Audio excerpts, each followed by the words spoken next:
What's up? What's up? What's up, y'all? It's Friday night. It's my Friday. Yay! This is the moment we've been waiting for, y'all. I'm not going to procrastinate longer. We are here at the beautiful Rimwood Cigar Company Lounge. We are here for our men's table round talk, y'all. I got the 12 at the table. Well, we got 11, but the 12 is on its way. We're going to start this night off beautifully, y'all. We got conversation. We got good vibes. We got good energy. We just positive in here. And we're going to do the thing. We're going to see what these men's perspectives, mindsets, energy, all that look like on this camera tonight. I have been working on this show, y'all, literally almost 10 months. I've been this particular show, but I've been talking to quite a few friends about doing something with the men's roundtable. And the reason, let me explain what I wanted to do and the reason why I wanted to do this. A lot of conversations I have been a part of with men in these type of settings, and I think a lot of times men think women drown their voice out. And we tend to. You know, women, we're aggressive. But I wanted this to be a platform where these gentlemen get to voice whatever they want to say according to some questions. I think there'll be interesting questions. And I think there'll be interesting answers that we get. That's what I'm most excited about. We have 12 very diverse men. You guys are going to meet them in 2 seconds. But before I do that, Miss Sheila B., come here, baby. Hey, come on up here. So listen, we are in the house of Rimwood.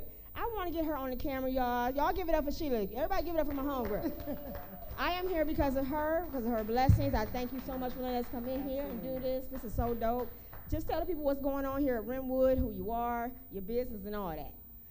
Hi, I'm Sheila B. I'm Queen of Tops. I am the manager of Rimwood Luxury Cigar Lounge. We are located at 524 East 200th Street, Euclid, Ohio, 44119. If you like to come in and lounge and get a stick, feel free to come in. We have a great staff, and we're more than welcome to serve you. Thank you so much. She didn't know she was coming on the camera, y'all. I didn't want to tell her. But I had to put my girl on the camera. I mean, we had a great connection. I told you, I'm all about collaborations, y'all. And I'm very grateful and appreciative of this collaboration. We're going to keep it going, too. But before we get into the meat of this, one more person I want to bring on the camera who I'm extremely grateful for has been, my aide, my sidekick, my place of sanity through this. And she's everything. She's my soul sister, honey. I think we call ourselves soul sisters. Come here, Tanya. Come on, twins.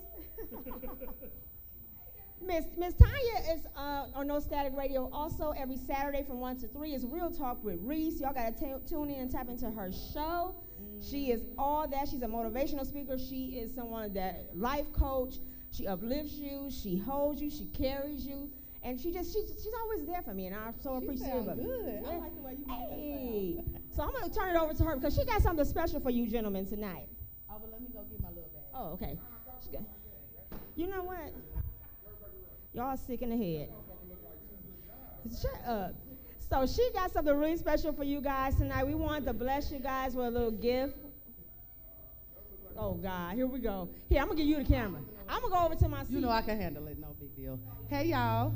So I'm excited to be a part of this awesome event.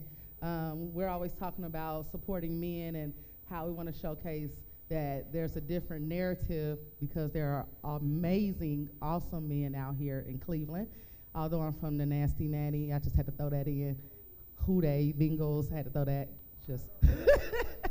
But anyway, so I had to do that. My brand is called Love Yourself, and Stacy asked me to make something special for her event tonight because she wanted to give you guys a little gift. Don't eat it, but it is all natural, so you can rub it on your body if you would like to. I make the most amazing candles. They're soy, all natural. And I made this special for tonight. It is a bourbon candle called Man Cave. And I have some more candles in the back. And I'm going to just seal one here for our guest that's on the way. We're going to talk about him when he gets here.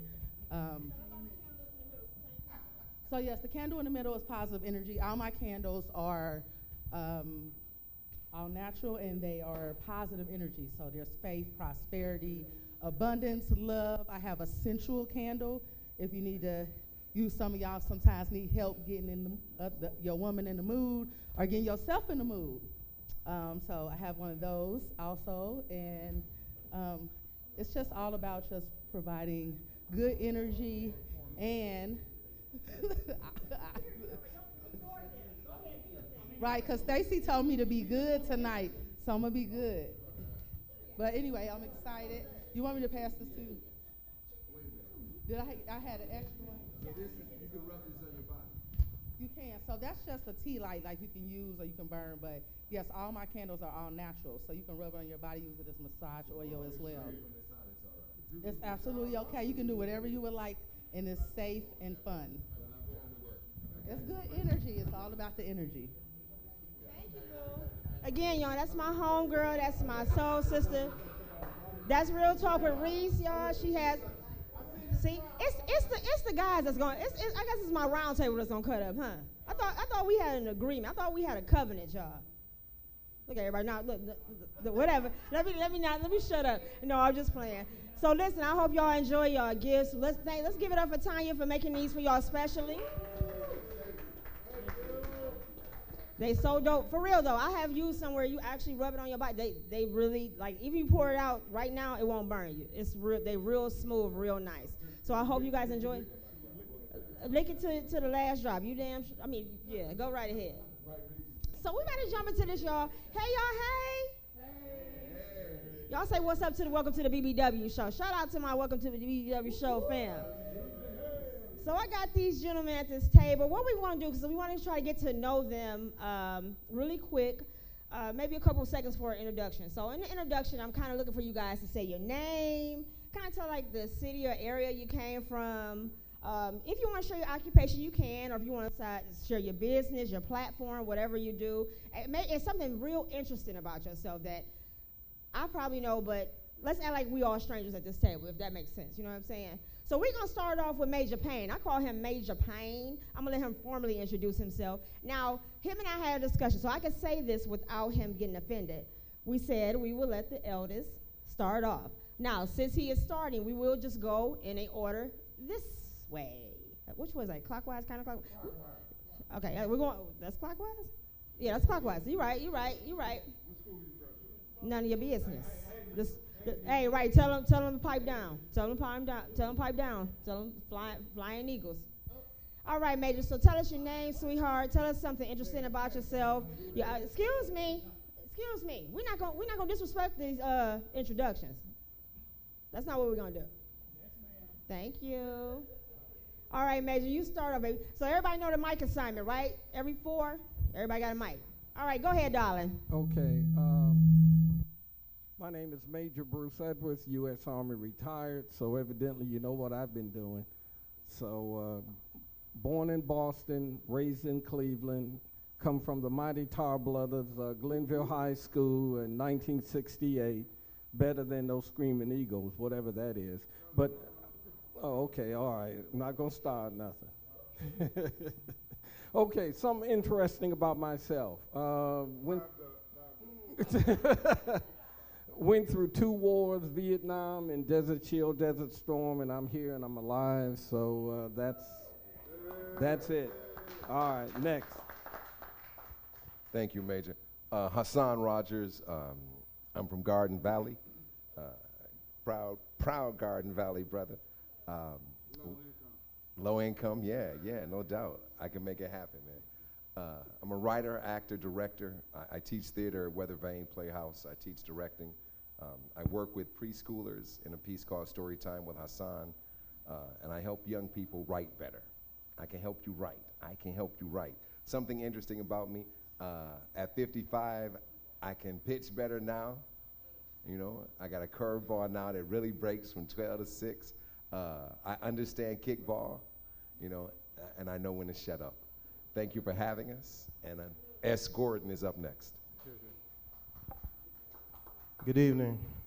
My name is S. Gordon. I'm an entrepreneur, a writer, producer, director. I'm a face of a limo company. It's called Phoenix Luxury.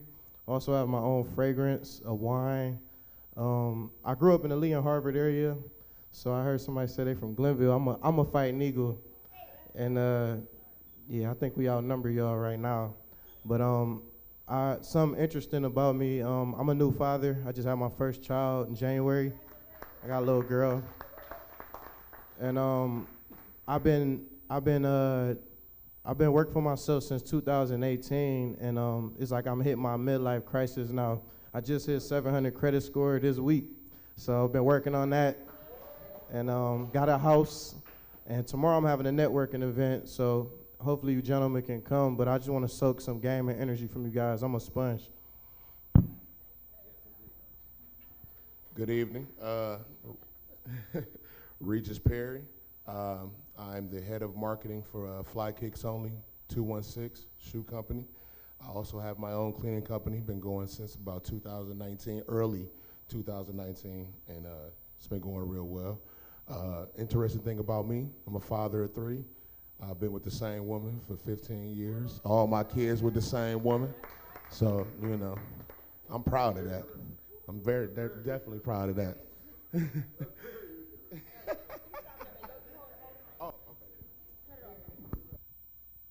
Good evening, everybody. My name is James Banks. I am a fellow Tower Blooder.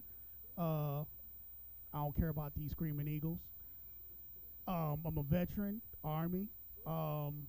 Just like my man over here, all 4 of my children is with the same woman. We've been together for 27 years. So I'm just out here trying to gain, and hopefully I have something to offer too. Y'all have a great evening. Yeah, it's that time. Hey, my name is Dollar Bill. I never worked and I never will. And I work in the porn industry. I do short films based on, you know. What's interesting about me is that I do short films now. My name's Sharif. I'm a fighting eagle as well. You know what I'm saying? Don't y'all say nothing about Harvard, HVD to my heart, Harvard homeboy, whatever. What's interesting about me, I just like to talk shit and have a good time.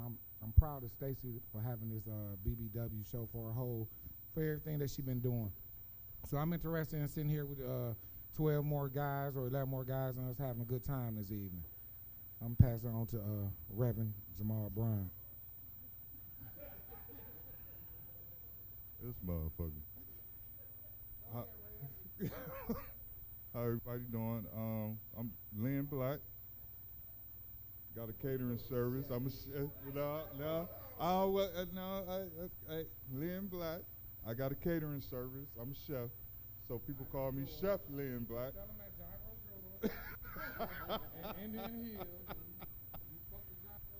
I'm just blessed to be here.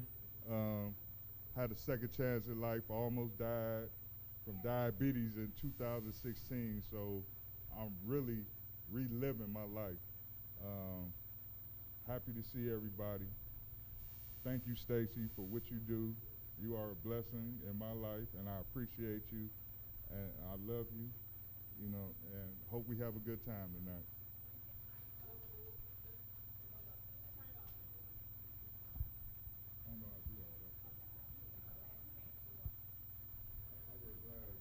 So listen, our 12th came in. We gonna, cause we passed your introduction. But what we asked, what's up, yo?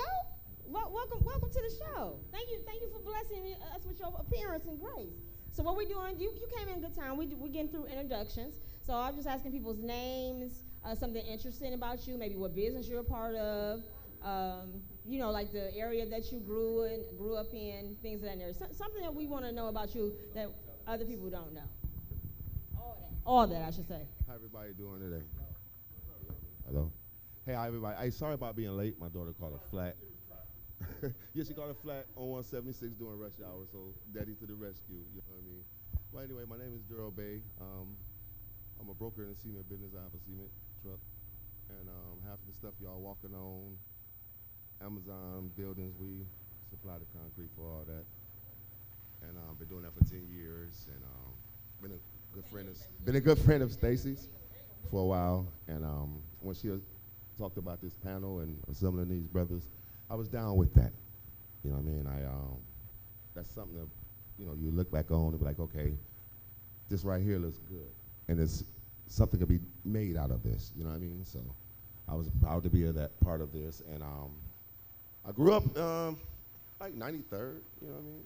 That area. Then Yeah, and on the 116th, because I was flip-flopping, I go to grandparents' house because they let me get away with murder. And my parents, you know, they made me pay for murder. And so I grew up kind of on both sides, so I had access to 116, 131st, all that stuff. I know a lot of y'all faces and everything, but I'm just glad to be here. And it's a nice place right here, man. It's groovy. I like this. Right. Ain't this nice, y'all? This our stuff, ain't it? This all clapping up for our stuff, y'all. Come on. That's what we doing.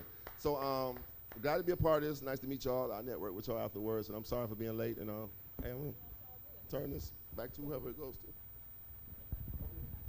Check, check.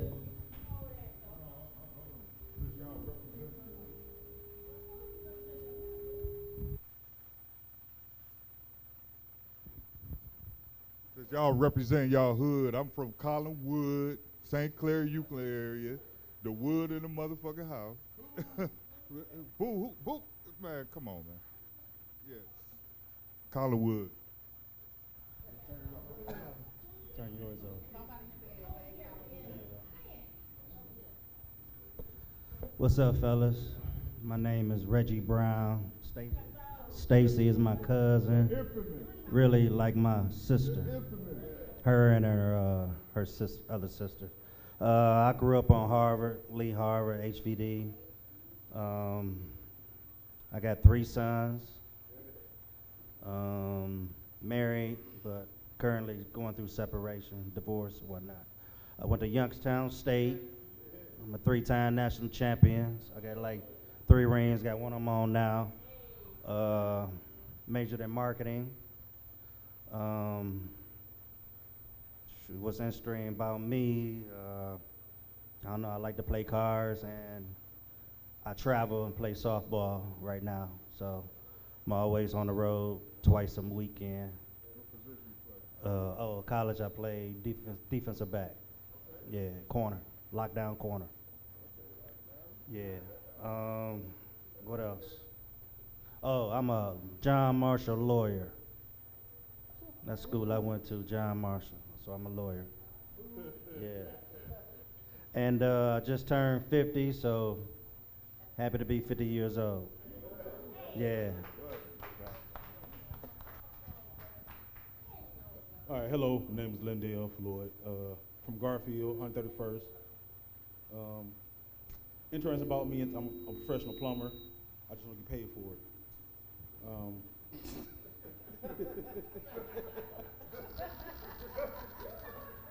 All right, I'll stop. No, for real, but jack of all trades and do a little bit of everything. Working Lincoln Electric right now, then kiss my ass though.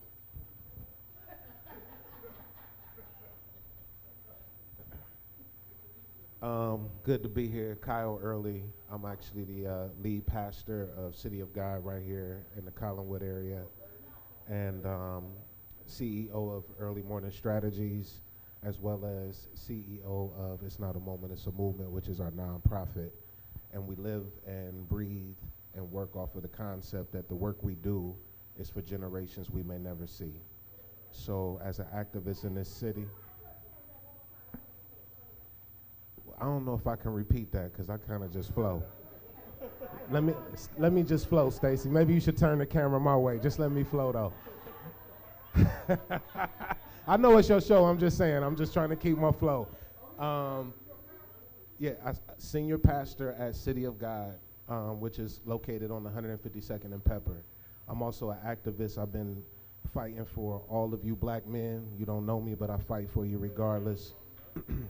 And I've been doing that for over 15 years, bringing change in many different areas when it comes to our black men and our black women and our black children. And no matter what elected official I sit in front of, the president all the way down to the dog catcher, it's about black economics, black empowerment, black family, and it's black all day. Peace and blessings.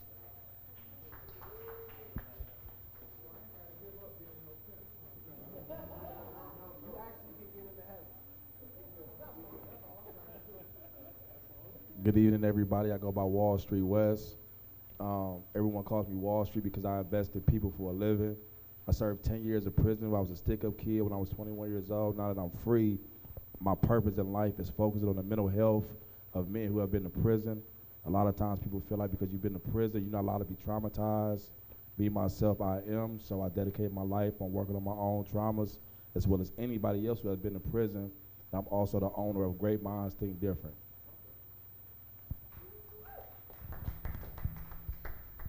Now, didn't I say I got a mad raw table of 12? Look at the diversity. Look at the diversity, honey. Listen, I'm gonna pop my own collar when it's over. Trust me. Y'all gotta work with me through these questions. So we're gonna get into it because I know we've been procrastinating, joking, and all that. So again, we're gonna get into some questions, and I'm jumping into my questions.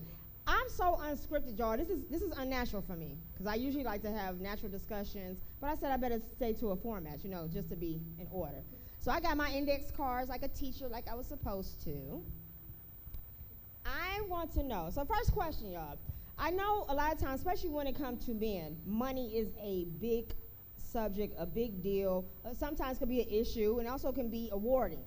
So money, I want to know how important is money in your opinion as a man, or to men, I should say. And how does the level of that importance impact your life or people that you may value around you, or how you're valued yourself? So we're going to start with Major Payne, because that's where we started. We started from the beginning. Oh, yes. We got to pass the mics back down. No, y'all keep your mic over there. Every four. We got us. So wherever it started back, y'all just pass it on back so we can go back in order. You need me to repeat that? The first half of the question, how important is money? It's important for me. It's important. Money is important. But if you're making a lot of money and you're not using your wisdom to pass down how to make money to better your lives, I'm talking about for black folks, then all the money in the world is not doing you any good. Period. That's the way I look at it. Now, I make money. I have a lot of money. But when I'm out, I got enough. Wait a minute now. Hold up. Let me put it this way. I got money. But when I'm out grocery shopping and I see that somebody is in trouble in front of me, can't pay a bill, I go ahead and give them the money. That's the way I am. That's how I look at it, especially if they're black. That's me. I don't know how anybody else feels about that. What's the second part of the question, Stacy? Okay, well, I think you asked your minute, but I'll let you get into this real quick. How does the level of that importance impact how you're valued in life? Or does it make you valued in life? Explain. Again, if we are not teaching our young people how to deal with economics today as men, then we're failing them. Simple as that. We're failing them. Black people are one of the biggest consumers in this country, but we don't own nothing. Period. Thank you. All right, so we're moving take along. that. Minute on the table. As an artist, when I realized that this what I was, like you accept it, I didn't have a monetary thing in my head, standing in free lunch line as a little kid and, playing in the dump. I never really had a financial goal. But once I saw that first contract and I realized I was getting paid to do something that I love to do, the money and that kind of went hand in hand. But not having money hasn't prevented me from pursuing anything I wanted to pursue. Having money has helped me help others do what they want to do. So how do I feel and viewed? Well, like I'm getting married again, so Major, when you mentioned you had been married, I was married for 20 years, got divorced, and now looking into this second phase of my life, I realized that money is just another tool. And the more you know how to work with those tools, the better. The more examples we can show for our offspring and descendants, the better. And by gosh, if you don't have life insurance, grab some life insurance, because no one else, when you talk about our worth, my woman makes more than me. She's a human resources director for an international conglomerate. Be mindful of your minute. I'm being mindful. Her money is hers, mine is mine. What we build together can be ours, but it hasn't stopped me from pursuing anything that I wanted to pursue. So that's how I feel. I just feel like your network is more than your net worth. So just being at this table, just soaking all the game and information, that's more valuable, having a blueprint. Because during the pandemic, I had saved $10,000, and then each month I'm bleeding money, and it started getting less and less and less and less. So it's like when you don't got money, who you gonna call? And I feel like us as black men, because we the leaders, I'm calling Major from now on. yeah, we don't share information. We don't share information, and that's what I'm doing now. I'm helping people with their credit. You were speaking on insurance, so I'm gonna teach people how to use insurance as the bank. Because when you put your money in the bank, you don't really gain any money, but the insurance companies gain 6 to 10% interest, so you can quadruple your bread. So your net worth is your net worth. I feel that money is extremely important. I also feel, to piggyback off of what you guys said, I feel that teaching the value of money is extremely important to your kids, teaching them at a young age. That's something that we stress in my household, just being able to, understand that you don't grow on trees. And, it's not about the money you make, it's about, the money you save and what you do with the money. And with, becoming an entrepreneur and learning the process, because those things and those tools weren't given to us in the schoolhouse or even in our community, just going through the phases of just learning how important credit is and building your credit up and things of that nature, it's very important. And it's, you'd be, silly to say that it's not a motivating factor in your life, because it is for everybody. So, the constant goal is to just be able to obtain as much, financial gain as you possibly can, expanding your revenue streams and just, making smart decisions. Because we all go through those phases where it's like, you buy the bullshit and all that good stuff, the jewelry and all that stuff. But then, it just wears off. And then you understand the importance, the life insurance and things of that nature. So, it's very important, and it's something that I'm on a constant grind to get every damn day, so. No, you cannot. That's not the order of the business. That's not the mic. I'm so sorry. If we keep interrupting, we got to get through some questions, y'all. Now, just trust me, you keep it on your mind, because at the end of this, as some musicians will say and people say, y'all can get a drum or something. Somebody taught me that. But this is the question, because he went to go get him a stick. So money's important to all of us. But how important is money, in your opinion, to men? And how does that level of importance impact how you're valued in life, or how you value life? First off, we went to school to learn how to work for the business. Certain ones went to school like St. Ignatius to run the business. That's where it started off, and we was messed up. So now we at the point where we got to teach our generation under us how to use a Federal Reserve note or a dollar and make it multiply, make it grow, in more than just one ways, investment. I have learned that a lot in these last 10 years, being around that type of environment, you know what I mean? So to me, as it value, now it's like, you got it. You don't have to, like, ooh, I'm on it. I mean, what you said, like, ooh, you over that stuff. I'm going to do this, I'm going. I mean, we like our toys. I mean, we boys. We still play cars, we just bigger. But at the same time, the value that we appreciate the dollar now and how to, we want to put back into the community. We want to see it circulate. Y'all know the Black Wall Street. You know how we had businesses upon businesses, So it can happen again. I grew up that way. Y'all know my people had the cleaners in the neighborhood, the hardwares, and everything like that growing up. I'm sorry. And I wish we could get back to that. We can't get back to that. All we gotta do is need somebody who's gonna put their hand to the plow and, you know, do it. We all capable and able to do it. We losing right now. So that's my, you know, answer to the questions. I heard somebody say it before. I view money as a tool, and it's a very important tool to get things done. You can use it to build, and you can use it to destroy. And I feel like we need, like everybody has been stressing, we need to educate our children on how to use this tool properly and how we can use it to build up our community and tear down stigmatisms that they have on black people when it comes to money.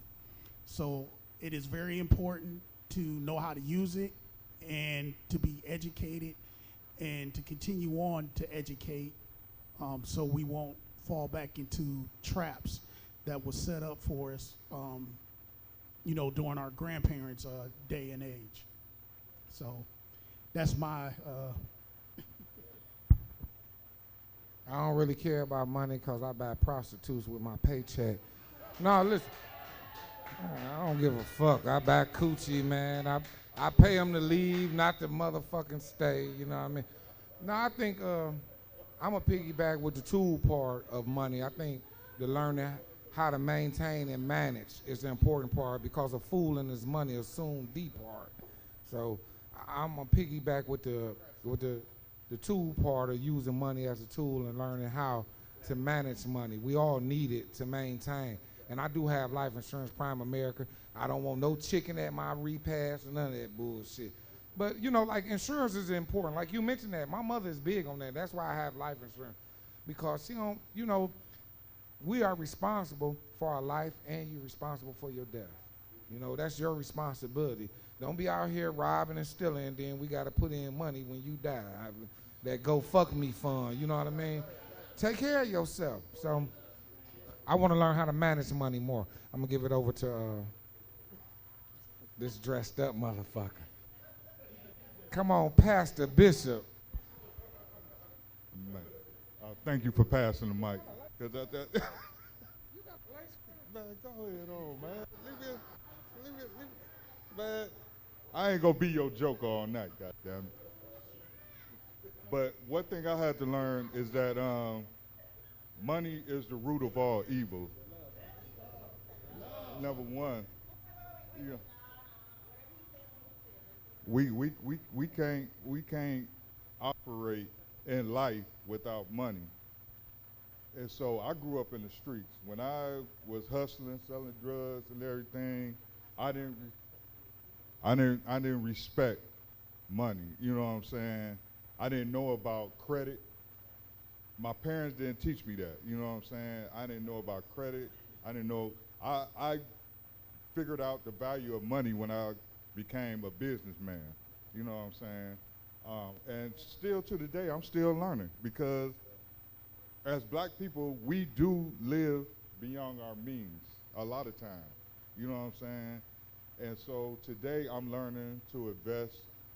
And one thing, when I got out of prison, you know, I was homeless for a minute, you know what I'm saying? And I respect money now, and I got a soft heart for the homeless, you know what I'm saying? So I try to give back as much as I can, you know, being a businessman or whatever, but I'm still learning, you know what I'm saying? The biggest thing about money is credit, you know what I'm saying? Cash money don't mean nothing. Some real shit. Can I say shit? I can't say, okay. Okay, you know what I'm saying? So, well, shit. God damn it. So I'm still learning. I'm still, you know, reinventing myself in this business that I got and everything. And I just want, my whole thing is, I want to give back. You know what I'm saying? That's the main purpose that I have. I want to give back because I ain't got as much as he got, but but if I could give $1 every time I roll down the street and I see a homeless person on the corner, I stop and give them $1 because that was me at one point. You know what I'm saying? Be mindful of your minute. Be mindful of your minute. I respect the dollar. Yeah, I think money is very important because you need money to raise your family, educate your children, buying life insurance for your life. I agree with what Sharif said. You know, you're responsible for your death. You have to be, instead of putting it on everybody else. But teaching is good too. I agree with what you said about teaching the kids and whoever else involved about money as well, how to save money, how to make money, you know. It's all very important. That's all I got to say about that. All right. Yeah, money is very important. As black men growing up, we were all under the impression that we had to keep up with the Joneses, whoever they were. Had to look a certain way, dress a certain way to be accepted, to be, you know, had to look a certain way, dress a certain way, get pussy, and all that good stuff. So, as you mature and become a man, you learn how to use your money to do better things. When I was 18, 19, I was making almost $100,000 a year. I'm on a cleaning company. And I dicked it all off. Going out, buying this, doing that. I didn't buy pussy. It came free. No, that was part of the obligation. You owe dinner, you get the dick with the dinner. That was the part of the obligation. But yeah, so I didn't get, it wasn't direct. It was an indirect transaction. It was indirect. Call it what you want. Y'all killing me. Excuse me. I don't know if y'all remember the rules of this table. Okay. I'm gonna call it y'all table, but now y'all gonna make me step and say it's my table. Please, let's respect these answers in my minutes. No, but seriously, y'all. So yeah, now I'm in my 40s. I'm learning how to use my money responsibly, invest, and build credit and things like that. So, it's very important. You can't get anywhere in life without it. So it's very important. I think money is important, but here's the key. Money is important like anything in life is important. But money is attracted to character. And character brings opportunity. So what means that you can get as much money as you want, but if you don't have the character to handle it, then it's a waste.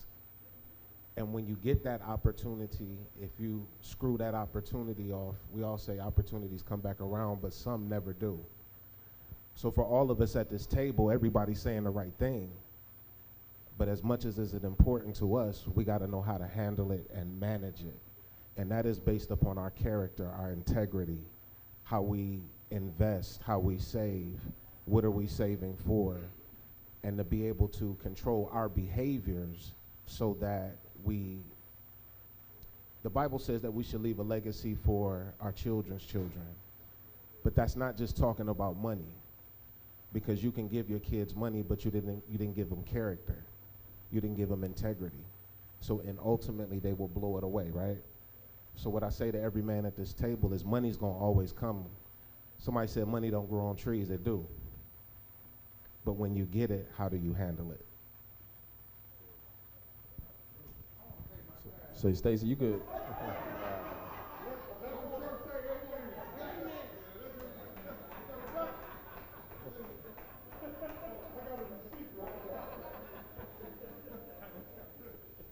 Stacey, you can go to the next question. I wouldn't say nothing different outside of what everybody already said already. But I want you to say something, not what you just said to me, though.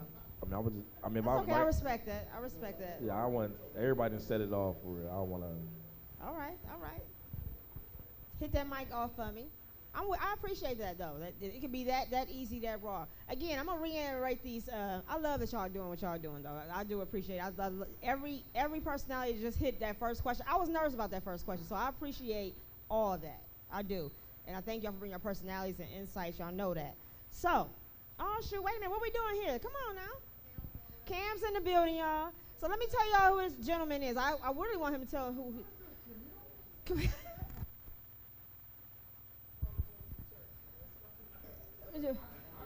He can't help himself. Shut up, Lynn. Want some Bill Cosby? So we gonna pause for the cause. That was we got through our first question, but that was rough. But we still got through it. No, it was great actually. That's exactly what I envisioned. So this gentleman, what he's doing right now, y'all. Forgive me if I say your nickname wrong, but I'm gonna give you a mic real quick so you can introduce yourself. He is the bourbon man. That's what I do know. I know bourbon and cigars go beautifully together, and we have a bourbon sponsor in here, y'all, giving y'all a sample of what he has. He has exclusive bourbons. Cam, come here, baby. Here, grab a mic real quick and just say who you are. The cameras are right there. Kim, hold on. Excuse me, I got this. God dang, you know what, Glenn? You are my co-host. You're right. Before we do that, wait, Reese, hold on. Thirsty, but go ahead, baby, and say who you are. Turn the cameras right there to you.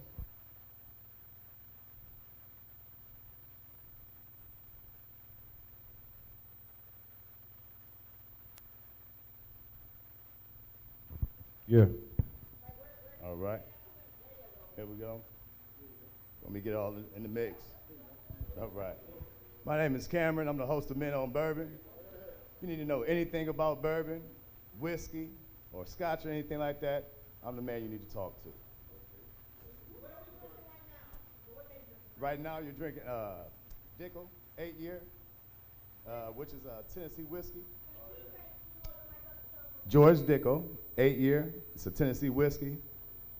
So it's like in your local liquor store, it's about $35.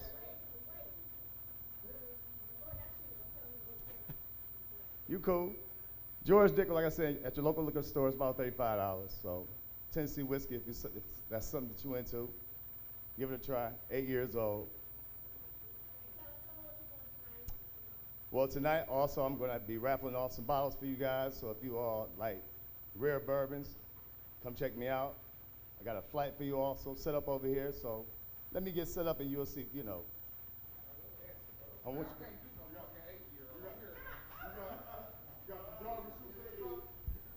So we can do that too. So, okay, get the mic back. Thank you, Cam. I appreciate you so much for coming in, baby. Turn that mic off. I appreciate you. So listen, all right, because everybody ready to taste their bourbon, y'all. Everybody in the air. Come on. We toasted to the 12. I'm going to toast to my. Oh, Major don't have a drink? I'm so sorry. Well, you can sip it.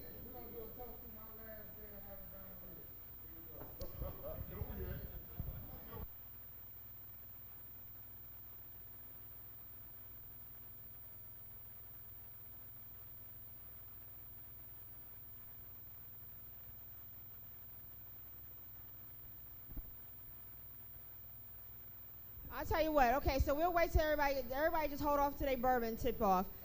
All right, so listen, we're on to the next question because we got to get through these questions. I want to get through. So question number 2. So a lot of times, like I said, I've been a part of different men's discussions, things of various topics. One thing that sticks out to me, I thought that I would love to hear, and I asked this question to men, but I love to hear their answers. A lot of times I hear about submission. What is submission look like in a relationship to your significant other? So my question is, submission from your mate. When we hear a man prefer or wants a significant other to be submissive, what does that look like for you, or the meaning of submission in a relationship?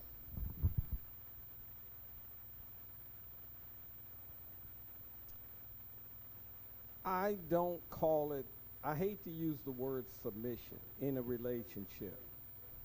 I look at it as, if you're in a relationship, it's got to be a understanding between a man and a woman. Now, you're not going to agree all the time, and if you don't agree, you should be man enough or woman enough to sit down and talk it out. And if you still don't agree, you table it and you go on to something else. So to me, submission is, I just don't like the word because that means you're putting somebody else above somebody else. Now, if you're going to be submission to somebody, then make that submission to that higher power, that entity that runs your life, that controls your life.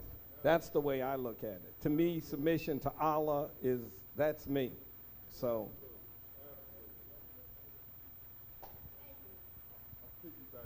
So don't piggyback yet because we ain't got to your back yet. Let's give it a minute. So listen, does everybody have their bourbon, whether you drink it or not? Let's thank Cam. In agreement, we thank him. We thank everyone. Kim, you are the man. Right. Yes.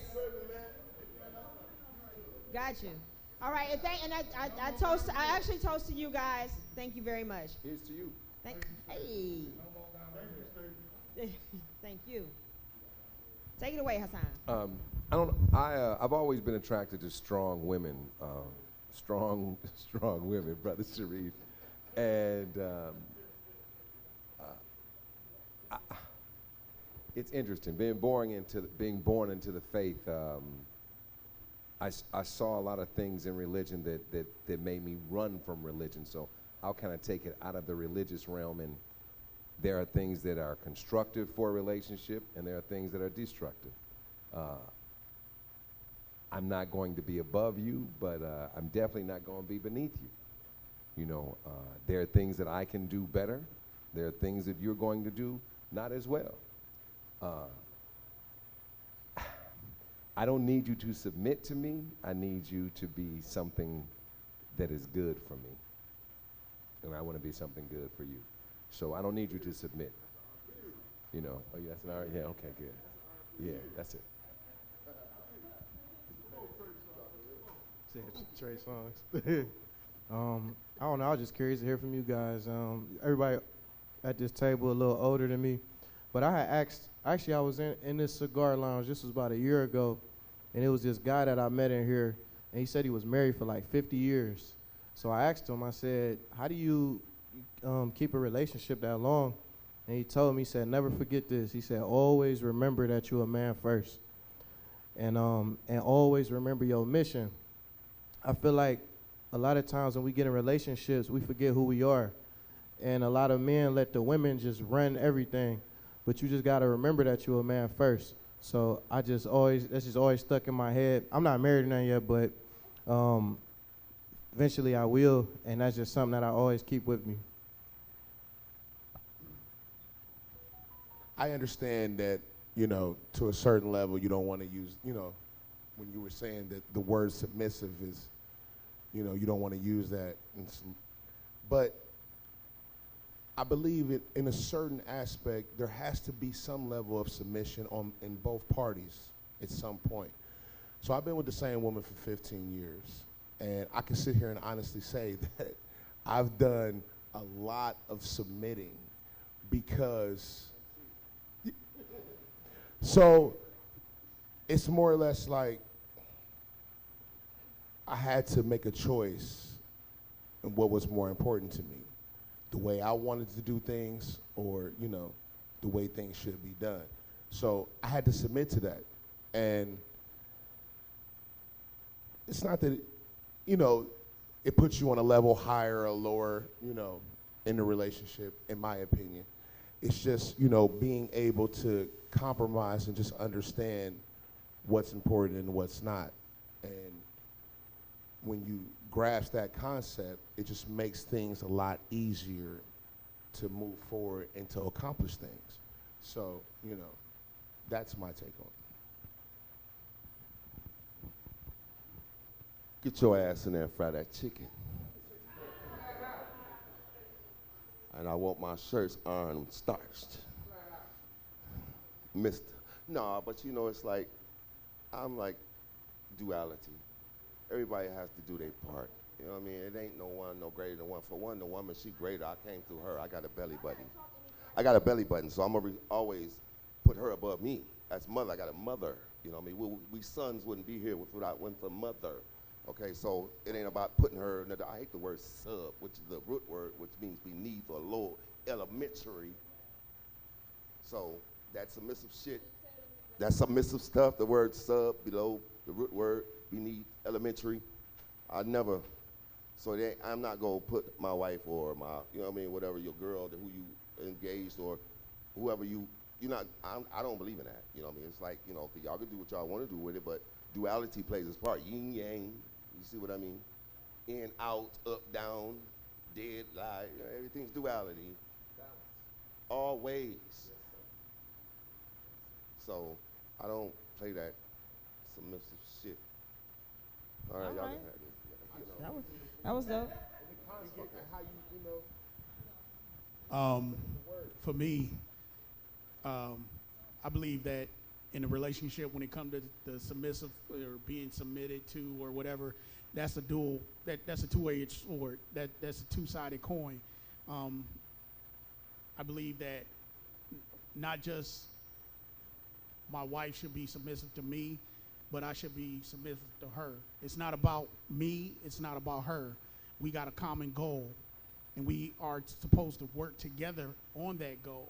So if she sees something, I'm supposed to be able to listen to her, hear what she has to say. And if I see something, she should be able to listen to me and hear what I have to say. It's pretty much what everybody has been saying. It's a partnership, duality. It's that the word that you use.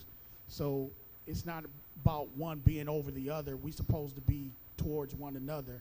It's not me, it's not you, it's us. So that's how I look at it. Break yourself from cornbread to a thoroughbred. Skip. Bitch. No, listen, the submissive thing, you know, I think, you know, for us as men, real talk, we have always, our distraction has been women. And when I start my distraction, I could feed my focus. And I'm saying that to say I need to submit to my higher power. I think a couple people have said that. You know, I submit to my creator as a male, and I quit buying off into everything that my girl want me to do, because I'm a man first. So when I do what I need to do, then she going to have to line up, or else I'm going to have to find another one. So I don't think, you know, that the woman needs to whatever, like he said, the sub, the what is it? I dropped out of school. That's a prefix or suffix? Okay, prefix, sub, is beneath. Us as men, I think, just need to submit to a creator, to our higher power, man, and then, you know, things will work themselves out. But if not, break yourself from cornbread to a thoroughbred. You know, get in there and cook that goddamn cake, anime. Do what the fuck I told. No, do what the fuck I told. Oh, that's a pastor right there. No, don't do that. I'm just messing with you. I ain't got much to say because what he said, what all y'all said, I don't believe in it. You know what I'm saying? I believe as human beings, I'm universal. I'm spiritual. Not that I'm not religious, but I'm universal and I'm spiritual. And I believe I fuck with energies and vibes. So if I got a woman, whatever she want, I'm gonna do for her. Whatever I want, she should do for me. You know what I'm saying? Submissive to me means it comes with expectations. And I you know what I'm saying, when you fuck with expectations, that's where you have your heartbreak and you become emotional and all that. You know what I'm saying? We are all human beings. We are all individuals. Fuck with the love language. You know what I'm saying? Fuck with the love language. Know your partner. You know what I'm saying? Know who you are. Know who you are, because you got to be submissive with yourself. You got to submit to yourself. We go to work every day. We submit to that motherfucking job. You know what I'm saying? So I don't believe in it.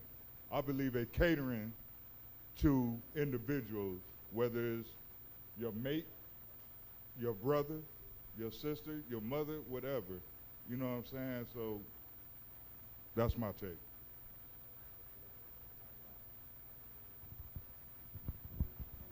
Yeah, I agree with you gentlemen are saying about submissive. I don't really like it myself. I believe commitment to one another as one. Jump that broom together, that's did at the same time, that's one. So, but you gotta know each other roles though, you know. Some go wrong, like your brakes go bad, you ain't gonna get out there and fix it, you gonna look at me to fix it. So just like dinner need to be cooked, hey, you gonna cook, but I can cook too though. But I think commitment and understanding one another, I think that's what it is as far as, but submission, I don't think that's submit. Submit to one thing, one person, and that's God. Yeah, that's it for me.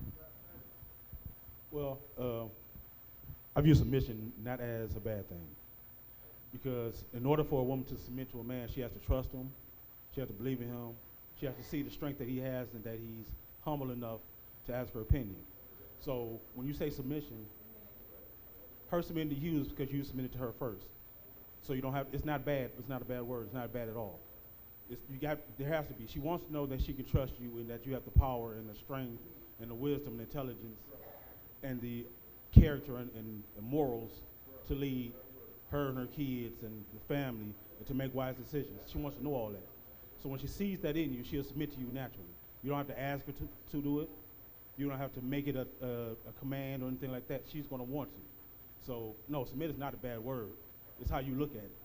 There's nothing wrong with being submissive. You have to submit to her first, yes, because then she sees it in you. She's going to give you everything. You know, that's where the beauty is at, is when she trusts and sees the power in the man to submit to him and give to him. Okay, hold on one sec, Pastor. Excuse me, y'all chattering back there. If I can hear you, I know my cameras can hear y'all. So y'all good back there? We good? Okay, I just want to make sure okay. Mic checker. I'm sorry, go ahead, sweetheart. No, so I think in relationships, language matters. And being submissive is tied to obedience.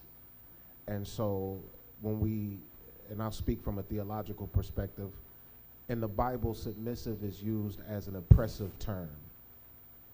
So when we use that word, we acknowledge it as do what I say, how I say do it, and that's that.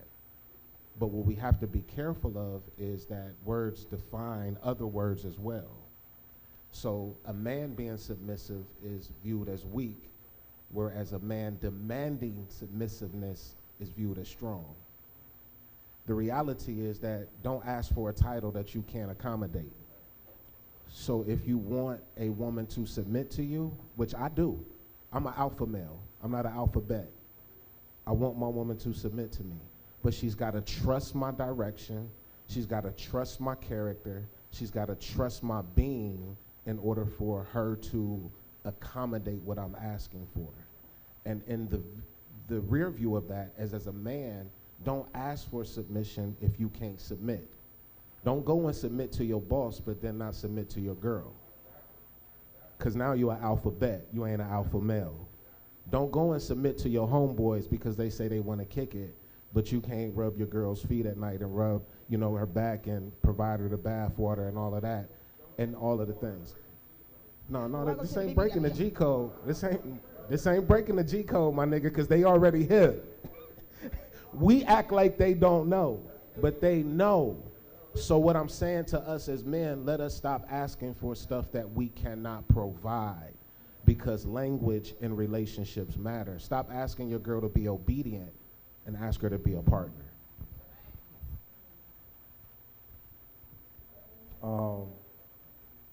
Once again, I can't really say nothing more than what everybody else has said. We're gonna let you start. What we're gonna do is we're gonna let you start now. Let's go counterclockwise. Major, we're gonna let him start. I can't say. I don't want to drink from the well just because I can. Like, I don't want to.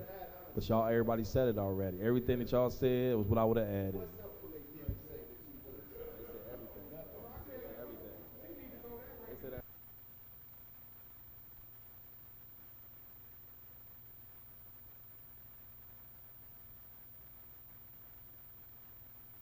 So listen, because I have a stack full of questions, but I knew I couldn't. I just had to make sure I had questions. But these top ones that I want to answer, I want to get through them, y'all. So if y'all can work with me, work with your girl. Shut up, Arana. But Wes, we're gonna start off with you, because what we're not gonna do is drown your voice out, because I've heard you speak, brother, and I knew that you got a voice that's loud, clear, it is understanding, and we need to hear it. You understand me? So, and I think this might be a great topic, because you mentioned something about this in your introduction. So we passed on submission, right? You good with submission? Okay. So the next question is about mental health. I'm going to read a little something. Y'all bear with me, because my eyes got to adjust here. Mental illness can and have affect everyone at some level. It's often seen as more of a women's issue and have trouble with. This perception unfortunately feeds back into the pressure to avoid being seen as weak or man up for men. Rather discuss problems, especially in our communities. So the question is, do you feel this is a biased topic between men and women? And is it harder for men to deal with mental issues? I believe that everyone should recognize that everyone has mental health. Just like I have physical health, if I'm not eating healthy, my body is out of shape. If you're not consistently feeding your mind every single day, you out of shape mentally, whether you want to admit it or not. And we have mental health issues that most people wouldn't even identify as a mental health issue. Like, if I hear somebody say, I don't trust no one, that's a mental health issue. If a person has low self-esteem, that's a mental health issue, and people don't see themselves as having mental health issues, but everyone has a mental health. If you're not consciously feeding your mental health every day, then you're mentally out of shape, you know? So that's my feedback. No, Wes hit it right on the point. Like, everybody has mental health. We hide it differently. And I think that the criticism of how we express it becomes dangerous. So, for instance, in men, we hide behind our cigars, we hide behind our bourbon, we hide behind being hoes ourselves, right? Because we're searching for something that we can't find. And at the end of the day, for us as men, let me say this, that we might not be able to express it amongst one another, but we gotta learn how to express it to ourselves. So if you deny your hurt, then you'll always be hurt. And then you end up hurting yourself, and don't blame nobody else for hurting you, because you're doing it to yourself. Acknowledge who you are. That's just as simple as, I'm a hurt black man. That's where I'm at. Give a case in point, for example, just for transparency, me and my wife, we lost a child. And so that didn't hurt just my marriage, that hurt my manhood. Because how could I produce something that died? So now I gotta wrestle with that. And so while other people will be like, you know, well, people have miscarriages or they lose a baby all the time, that's not my issue.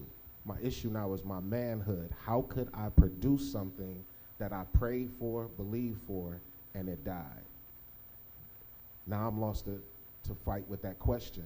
And sex doesn't fix that, alcohol doesn't fix that, drugs doesn't fix that, false persona doesn't fix that. I gotta look myself in the mirror and heal from that myself. So man, we gotta face ourselves, because we deny ourselves in trying to accommodate or please other people to get validation for ourselves.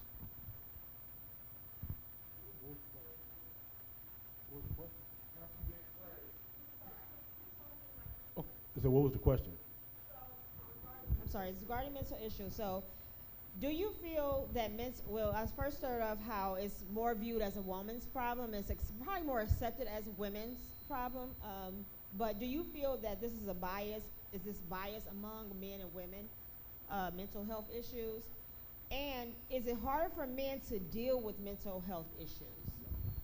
It's definitely harder for men to deal with mental health issues because men are, from childhood, we're supposed to be strong and all this other bullshit. Don't cry and men this and men that.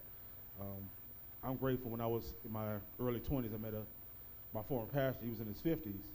This man he's been on drugs, he's been abusive to women, he's cheated on women. And so he caught me at that age, 20 years old, like, nah, bro, that's not what it's about. And so he broke it down to me like, you're supposed to cry. You have emotions. You're supposed to hurt. You're human. Like, you know, so he broke the stigma down before it could take effect to me. And so I've dealt with depression. I've dealt with suicidal thoughts. I've lost 2 kids before, you know. So I've dealt with all that. And I'm now at 44, I can look at myself in the mirror and smile and be happy with what I see. But it took a lot of healing. It took a lot of praying. Yeah, all that. But yeah, so it took, but it took, like you said, it takes healing. It takes admitting and talking to people that, hey, I got a problem. I had to go see therapists. I had to go sit on the couch. I had to cry, snot, all that shit to get to where I'm at. So it's very important. Unfortunately, it's a bias, just like a lot of things in life. But, and I guess that's it. Yeah, mental health is very serious to both sides, to women and men. But I think you have to acknowledge it first. That's the first thing. Acknowledge it, admit it to yourself. Yeah, I have a mental condition. Might want to go get some help, talk to a counselor, you know, talk to somebody about it. You know, serious. But just got to be honest and true to yourself, and I don't know. That's all I got to say. Go let him use the microphone. Somebody heard him about these microphones. I mean, I ain't really got much to say. By the way, gentlemen, because I know we're in the age of germs. It's spittle on all of us. But there are bacteria wipes and hand sanitizer all over the place. Just a FYI. Go ahead.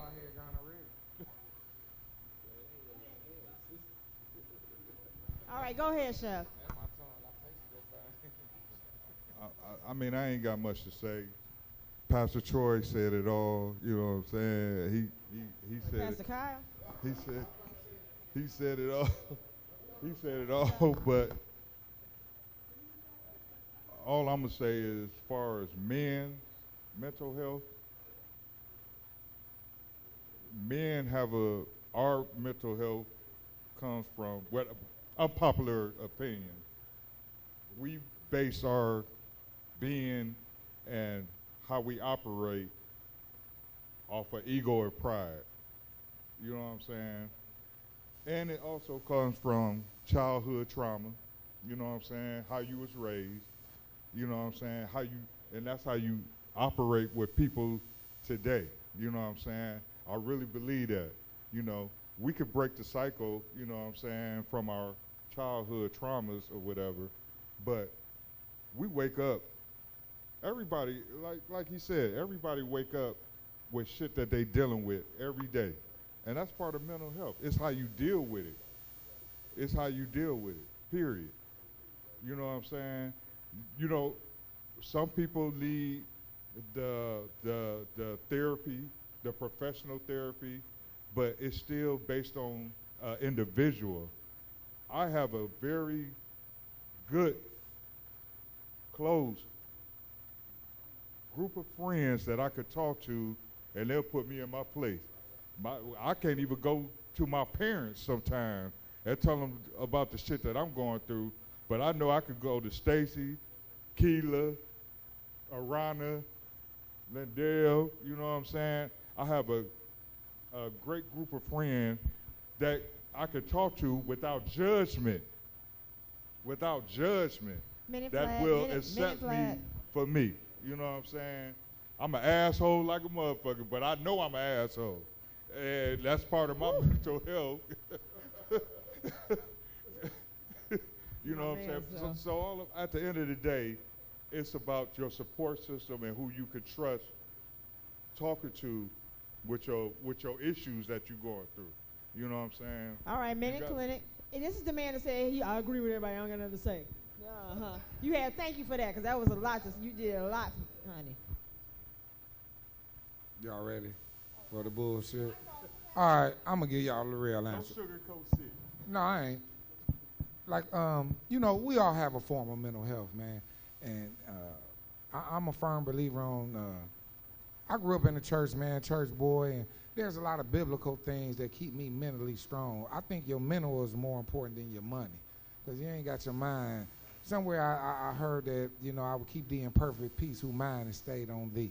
You know what I mean? And it's like, for us as men, the mental part of keeping,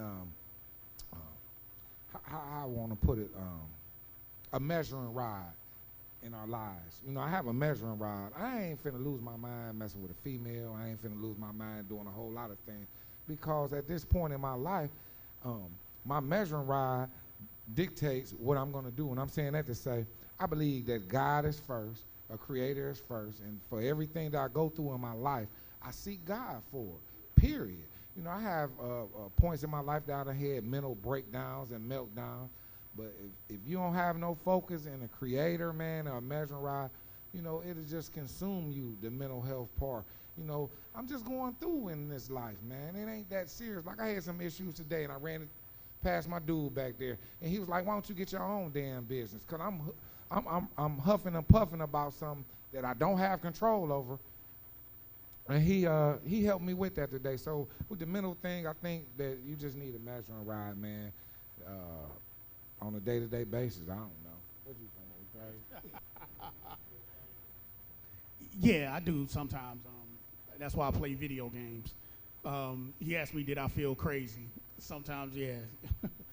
Mental health is very important. We need to take care of that just like we take care of our bodies. I feel like we as men, especially black men, we don't take care of our mental health. A lot of us have trust issues. We don't know who we can talk to. And that's where, in myself, I found that I lost my disconnect with God. I stopped talking to God. And now, this is just recently, I just started, when I wake up in the morning, I thank God, I talk to him, let him talk to me. And as this day go on, I continue to talk to him. Because we need to get that off our chest. And if we don't, I feel like that's when a lot of us start to explode. And we explode on the wrong people. Because I find that a lot of folks is getting butt whoopings that don't belong to them because somebody was holding that in. So I feel like we need to reestablish our connection with God, whoever that you call, whatever name you give them, reestablish that connection, and I believe that will help us all with our mental health issues. Man, they said I was gonna be crazy because I used to tuck my T-shirt in my drawers, man. You know, say he's something wrong with him. You know? No, but you know, man, mental health. We as men, you know, we tough. You know what I mean? We take on, so we ain't gonna talk to nobody. You know, example. Can you get in the microphone? Example: Will Smith, Kanye West. You know, you look at them guys. You know, on that level, like, man, somebody needs to talk to them because up here, that mental health thing is deep, you know what I mean? And with the women, far as them, they know how to talk. They got their girlfriends, you know what I mean? They go and have little, you know, lattes and stuff and cry on each other's shoulder, and, you know, and they come out with a solution. We men, we inhale, women exhale, if I could say that. You understand what I'm saying? So it's a little harder for the brothers to do it than the women, but I think the women, they are strong in getting it out and recover. You know what I mean? So that's my thing on the mental health. But we are to take care of ourselves in that matter. Just like everybody else said, mental health is very important. I think the most important thing, personally, for myself, was being transparent with myself and being able to just really be honest and really acknowledge what's really going on. And I think the second part of that is being able to find that judgment-free environment. Being able to find somebody, whether it's somebody physically or, you know, your higher power, you know, being able to talk to somebody. That's very important. Because like, you know, everybody else said, us as men are taught to just suck it up and keep pushing. But like my mother used to tell me, a cup will eventually overflow no matter how slow the drip is. I'm gonna say that one more time just in case y'all didn't hear it. A cup will eventually overflow no matter how slow the drip is. And that's real. So, you know, being able to just be honest with yourself and just being able to find that zone where you could talk to somebody and just, you know, be able to get those things off your chest. Back in 1990, a guy just turned 23. So he went in the house, he heard a baby crying, just crying. So he seen a guy shooting up. As soon as he walked through the door, he ran upstairs, and it was his mom. She was shooting up as well. He asked her, he said, "Who is the baby sitting there on the couch?" She said, "That's your brother." That baby was me. I feel like back in 2017, a little girl got shot on Leon Harvard. She got shot in the head. So I've been an entrepreneur, had my first business at the age of 9, and now I do a bunch of different things, but I decided to go back to my community and start giving out toys and turkeys, teaching young men how to tie ties. I feel like as men, we don't never come back to our communities. So we get nice jobs, we move to the suburbs, and we doing good. So I gave out all these toys. I give cleats to JFK football team every year. But I went back to my middle school and I started working with the kids. And I asked them what they want to be when they grow up. They say an NBA player, a basketball player, a rapper. So I started bringing in men like you gentlemen, firefighters, accountants, artists, doctors that look just like us. And in a month and a half, a boy walked up to me, 6th grader. He said, "Hey, Mr. Gordon, I want to be like you when I grow up." So it made me think, like, man, all this stuff I'm giving, but all they wanted was the time and attention. You know, they just want to hear from you all. So I just feel like we need to know ourselves. In order for the youth to know us, we got to show them. You know, my brother told me that, he said, "Stan, you got to jump out your body and look at yourself. You got to be your own best friend." So we can't judge anybody unless we know who we are. And that's why I went back and I got my records, because I used to be in foster care, and I found out who I was. And now I have a daughter, so now I'm breaking the cycle because I'm in her life. You know, so that's mental health for me. I'm going to cede my time to Brother Major.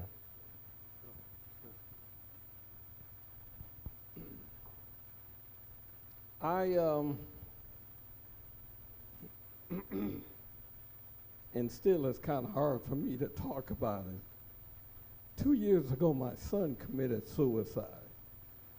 He went down to the Lake Erie on 72nd Street, took my gun out of my house, and shot himself. He was 32. He had issues. He would talk to his mother, me, my sister about him, and it was over a woman that he wanted to marry. He gave her an engagement ring, and something happened in between the time they got engaged, and she called it off. Come to find out, she had a lot of self-esteem problems. She wasn't the most beautiful girl in the world, and she felt like one day he was going to pop up and either they're not going to get married or he's going to leave her, which it wasn't. That wasn't the case. He wanted to marry her. We knew what his problems were, but the day he committed suicide, he came by the house. I wasn't there. He talked to my sister. He was smiles, happy. Went upstairs, got my gun because he knew where it was, took it out the house. He went back to his mother's house where he was living, who he lived with.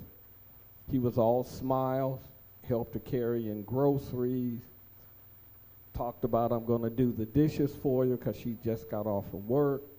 She said, "I'm going to lay down." He said, "Okay, Mom, go ahead. I'm going to clean up the kitchen." He did, left the house.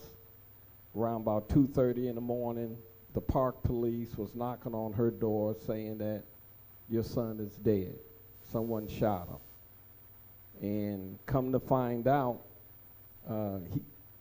over a voicemail he left with his used-to-be fiance, he recorded his death, the whole 9 yards. He said some things, "I love you," and I want to be with you. You don't want me. Please take care of my child. And then the gunshot, and that was it. And we heard him die on the tape, on the voicemail. We have issues. black men in this country have issues. The system put issues on top of us, along with our personal issues that we have to recognize, and we have to rectify. And we can't go along in this life and say, I got to keep all these issues to myself. We can't do that. We've got to talk. I don't care if you talk to your partner, like you said, if you talk to your parents, seek counseling. We have to talk.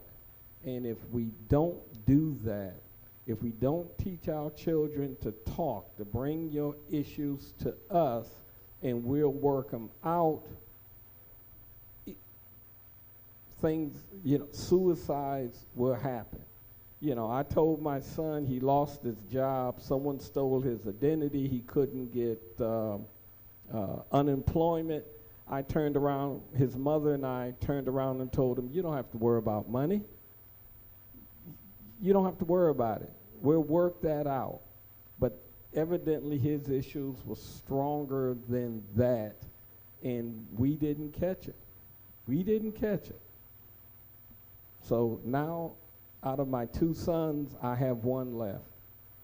So yes, mental issues, it is a problem. It is a problem. And it's a stigma that we have to get beyond, and we have to talk about our issues. That's it. So let me say this. Yeah, this is a topic that I knew would be touchy too. I thought everybody at the table, and I seen all everybody's emotions and real came out on it, because we deal with it, and I appreciate you, Major, for expressing and sharing your story. Let me be very, very clear about that, because that's not what I wasn't trying to draw it out, but I appreciate that, because a lot of times we amass that and we'll hold that in. So I appreciate you. Thank you so much, so much. Damn, that was good, y'all. Y'all got me over here damn near in tears, dang it. So we're moving on to the next question. And again, y'all work with me. I got 3 more. I got a bunch more, but 3 more I really, really want to get through. So we're going to shift it a little bit. So the next topic is sex. Hey, let's go. But, so, I'm a shift. What we're going to do, the mirror, man in the mirror. Let me stop. Where are we going to start at? We're going to start at, we'll start here at Daryl, and then we'll work our way around. So let's see. Wait, 1, 2, 3, yeah, Daryl, we work our way around. Sex. How important is sex to you? Intimacy, if you feel more comfortable with that terminology. Does it, but some people consider it's and or. Let me put it like this. How important? No, what you're not going to do is dictate my question. That's not what we're doing. Yeah, give your answer when you'll get the microphone. But this is the question. How important is sex to you, or intimacy? Does it determine your importance or a part of your manhood that make you are or who you aren't? And then explain or expound on it if you like. First of all, we're talking about sex. I like to say Happy Venus Day to all the ladies in here. Ladies, clap y'all hands. Yeah. You know, Venus is that planet that make them do that. That's why you get some on Friday night more than any other night. The planet Venus governs today. But sex and intimacy, intimacy is important. Hanging out, Netflixing, massaging. Who was that said to rub the feet? You know, things like that. Intimacy, you know what I mean? That part of it. But the sex part, yeah, you need sex, okay? Because it heals things. If you're doing it right, it heals your lungs. You know, that's why it's important to not listen to the thing, beat the pussy up. Okay, you don't beat the pussy up. I mean, and that'll pay you. But actually, I say, if you're doing it right, you study it, study the science of it. Lungs are getting healed. Okay, pancreas are getting healed when you're doing it that way. So sex is important as a man. I'm sure it's to a woman. If you're doing it in that matter where now, you know, as a child, we thought as a child. Now we've grown. We put childish fucking things away. You know, it's not just about beating. It's both of you exchanging energies here. So sex is important, and the intimacy on the other side is important also. So, I'm done with that. I feel sex is important, but for me personally, I put a value more into intimacy, because in this day and age, we are not blind to it. Sex is like, I can pretty much find sex faster than I can find money. It's everywhere, and if you got the right amount of game, you can get it, but you can't get intimacy like that. So I would much rather take my time, talk it out, learn who you are before I learn your body. I'm like Ari Lennox. I want to live in it, swim up in it. Pressure. That's why your ass got gonorrhea right No, now. that ain't why. I got gonorrhea because I wore a rubber the first time and I wanted a doo-wop. That means the second time, and I didn't have 2 condoms. She had a Magnum and they sag on me. That ain't your business, though. She didn't have no regular condoms. Sex is natural and intimacy is spiritual. That's the difference. If you're into spiritual, then you want, the intimacy. That's the kissing and all that shit. The shit that I do at 50 with no kids is just bend them over. I just do sex. No, the difference between sex and intimacy for me is sex is natural, and in the natural as far as how you doing things, and being intimate with someone is in the spirit.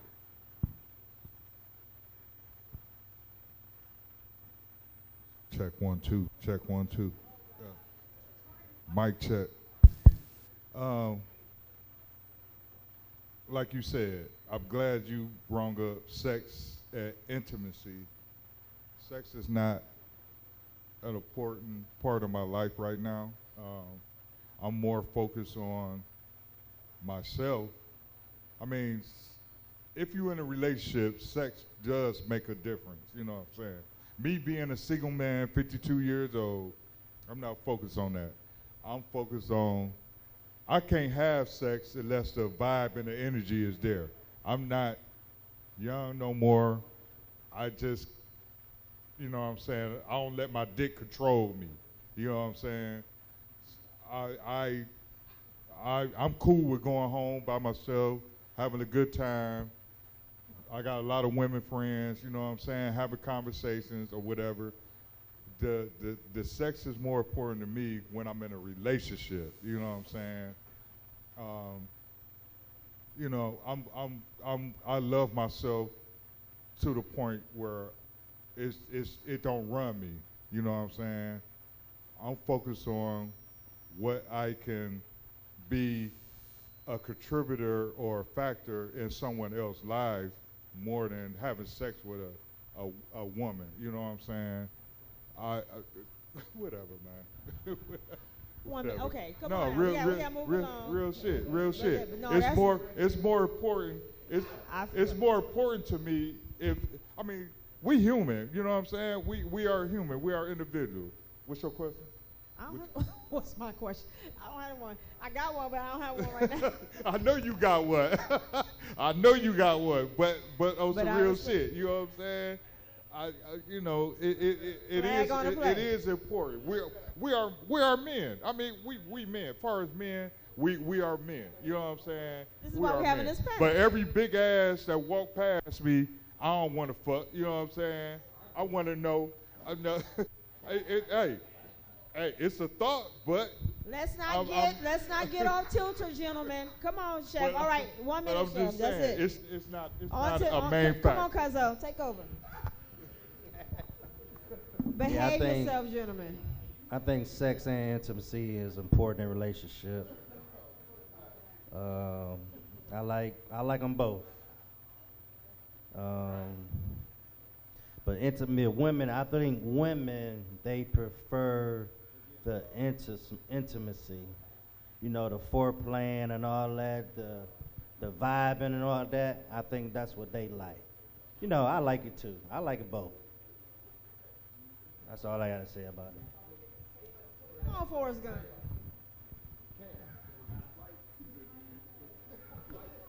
All right, excuse me, Hassan. I don't know. You want to go over there? You can go over there and talk if you like. But not at my table. We ain't doing that. Oh, okay. Come now, on, brother friend. All right, now before I get started, I want to answer the question. Hey, chef, sex ain't important. You had a whole ass honey pack in your pocket when you took the jacket off. So Excuse it's got me. to be important, my nigga, my ninja. If you got the packet in your pocket, it's important. All right, listen.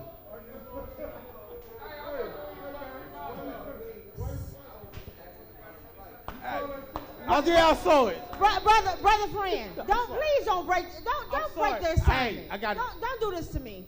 I count. Some people I count on. You was one of them. You was one of them. That's protein, goddamn. That's protein. That's so you can produce protein, you mean?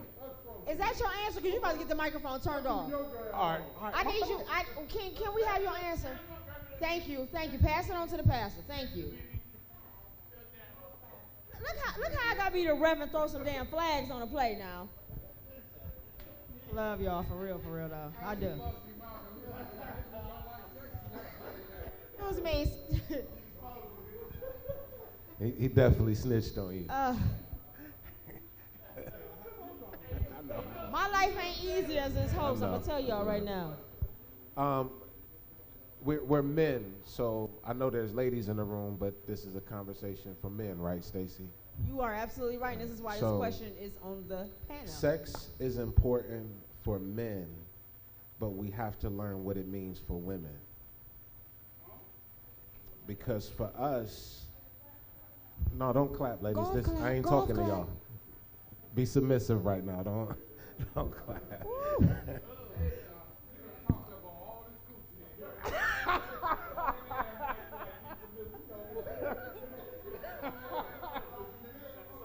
For men, hey, for men, it is the act. It is the act of sex.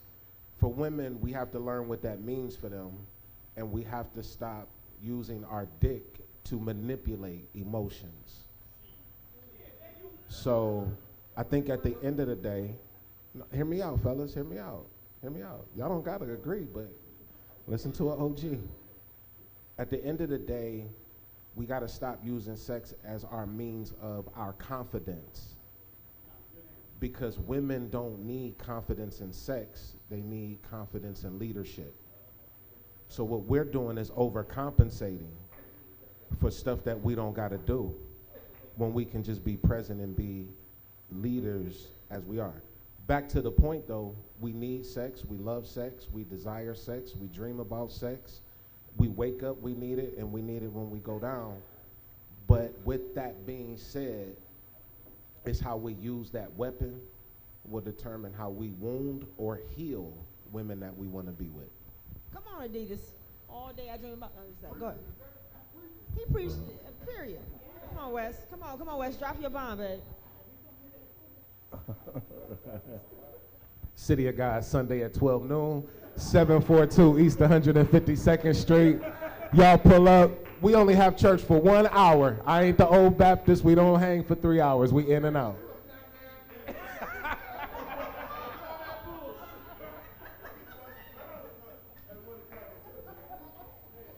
I think that I think sex is important, you know, especially for men. You know, I think a man can try to hide it, but you know, usually if a man sees a female that he's attracted to, our first thought isn't, you know, I want to get to know her. Our first mind state is I want to fuck. Now, I don't care who you is as a man. That's our natural. That's something we can't even control that. You know what I mean? Like that's our natural. We gotta be physically attracted to you. I don't care how smart you is. I don't care what you got in the bank. I gotta physically be attracted to you first and foremost before I can even care. And a lot of times people try to downplay sex, but if sex is powerful enough to break up a relationship, you gotta know it's powerful. It's just as powerful to maintain it.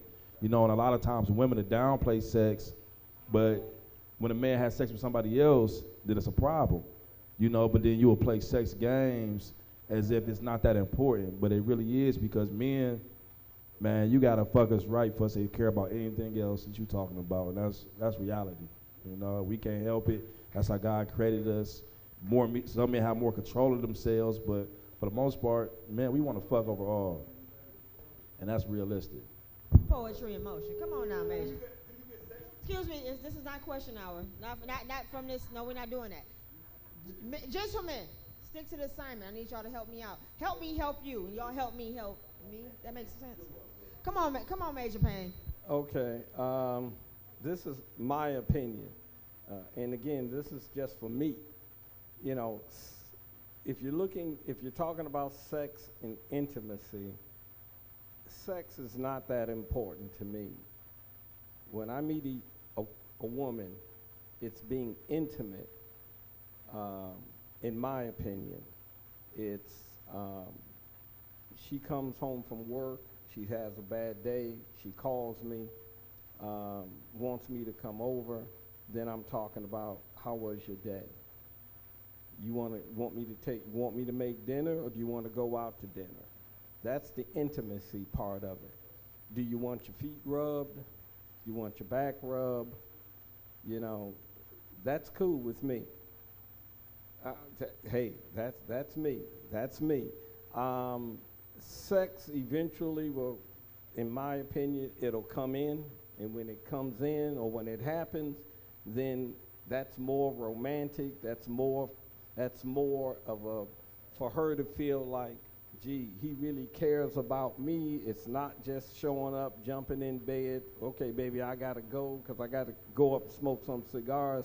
That ain't the way, that's not the way I look at it. It's intimacy is more important, in my opinion, than the sex part. Extremely important. If you don't know what's going on, you're not going to get it done. It's extremely important.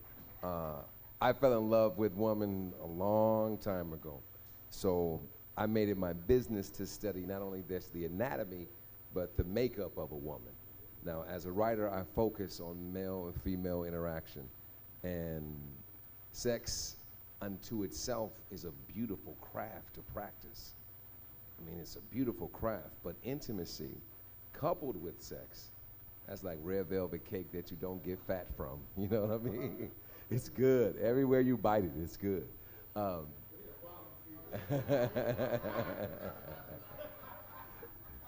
Your sister never complained, Sharif. She never complained. She never complained. She never complained, Sharif. She didn't. Matter of fact, she's the reason why your name is Muslim. My name is Muslim too, remember? Hey. Now, I think that as a man, for me, it was important for me to let a woman know just how important my physical expression is. So once we're able to have a harmonious connection, the intimacy just seems to be a continuum, man. I didn't have to separate the two. But there's gonna come a time when maybe things work differently. You want to get off the camera? Things work differently, and you will see just how important sex and intimacy are, how different those two are. And hopefully you will have built some rapport with your woman, and she'll be able to love you through your ups and downs. Nice. Yeah, well, then you don't have a problem. Don't answer that, pass on. Sharif, I swear to God, I'm going to hurt you. I swear to my Lord at this point. He will witness the hurt. He put it in me anyway. But go ahead, Mr. Gordon. So when I was 18, I always wanted older women. And I can see it. I always was into older women. I felt like younger women couldn't match me like mentally. And it's like I was looking for something. And one of the main things I was looking for was my mom. You know, so I felt like I was more connected to older women because of that. And I feel like it's healthy for younger men to date older women because they teach you a lot of different things. And don't get me wrong, we had sex and, you know, I made them feel real nice. But the biggest thing that I learned is the mental. Because once you be intimate with a woman, that's when everything flows because you more connected with her. You know what I'm saying? So, and I feel like it's powerful. Like sex isn't just having sex with someone. I could do that with anybody. I have a bunch of women around me, but a lot of guys be so thirsty to have sex that they lose sex. You know, when you could be disciplined and when you can offer direction, protection, and affection, a woman will never leave you. So I'm just leave y'all with that. I don't even know what to say after that. I'm just still here stuck. I'm about to pass the mic. Shit, I'm still trying to figure out if I can find $1. No, sir, this is the question you want. You said, let me get I'm still trying to figure out if I can find pussy quicker than $1. I'm still stuck on that. But no, so I'm gonna keep saying this. I've been with the same woman. One second. I know one thing. Anybody that's a part of that round table in the back that's chattering with a certain Arana Lindell, Chef. Right, come on now. Listen, y'all was invited to this table for a reason. It wasn't done by mistake.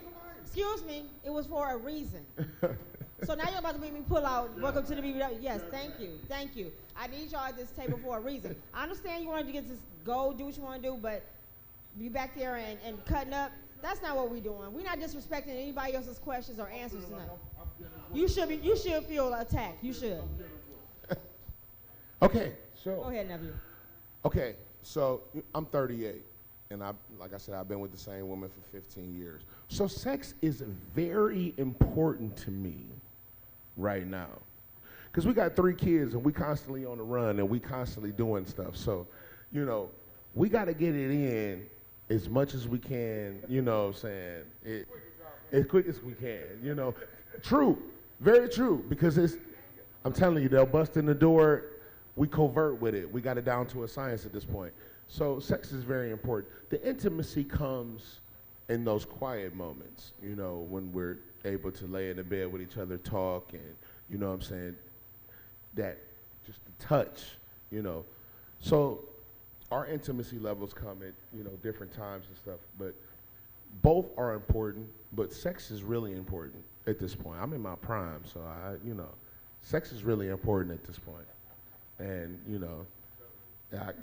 so there. Stacey, That's your mic. That's my mic. So Stace, can I add something to that? Just real quick. Who's saying Stace? Go ahead, real quick. Just real quick. I thought about this. As men, we don't understand intimacy from women until we accept that they love us when we're broken. Sex is one thing. Intimacy is not rubbing feet, doing baths, putting roses out. Intimacy is accepting a woman's love when you are broken. And until you can do that, you've never experienced real intimacy from a woman. Yes, she might want the roses and all of that, but what we want ultimately is for us to love us through our brokenness. I gotta pause you. This is. So listen. Gentlemen, let me, again, y'all don't realize I'm the ref and I throw the flag on the play or I cut the show. I need y'all to respect the assignment. I love the fact what y'all giving. I know y'all want to give more. I'm trying to give y'all what y'all need. Put your hand down. Trust me. Chef, go ahead. I don't want you to feel attacked because he going go ahead. What you want to say, babe? I feel what you're saying. You putting it more. Now I don't need a mic. Y'all can hear me.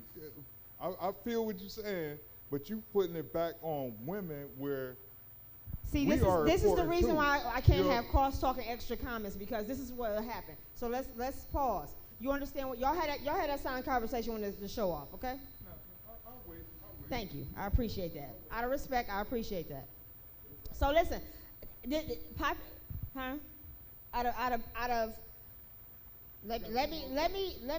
me say this because honestly, I don't know the time. I'm not keeping time because I don't have the time. I have 2 more questions, but if we need to go ahead and skip to this last question, you guys tell me. You guys are at the table. You vote on it. Now, if we do this, I need y'all to flow. Let's flow. But I have 2 questions that I think that I would love to ask last, and I kind of saved them for last because I thought it would be dope to ask them last. Maybe I should ask them first. But y'all tell me, do y'all want time for 1 more question or 2? Two. Around you don't have a vote, boo. If it's 2, it's going to be 1 minute. I'll keep time. If it's 2, Okay, so if it's 2, I'm definitely keeping time. You got 1 minute to answer it. No, I can't do that. That's not how I operate. I want everybody to give it. If you pass, you pass. If you don't, you don't. Okay, so 2 questions. Here we go. Who wants to start at this point? I just want to know who started. Okay. Oh, damn. I'm sorry. Reef gonna start. Okay. Go that way. I ain't coming behind your ass. What is the biggest stereotype or myth regarding men that you had to face or try to live up to? And how did you deal with it? Stereotype or myth as a man that you had to live up to, and how did you deal with it? You pass? No, I'm pretty intelligent. You know, I know I act silly. How are you now? So I'm a pass. I don't know the biggest myth or stereotype that I've had to live up to. I don't know. I have to listen because I don't know the biggest stereotype or myth. I don't live up to nobody. I pretty much, I'm going to have to listen because I don't know about. Yeah, which way?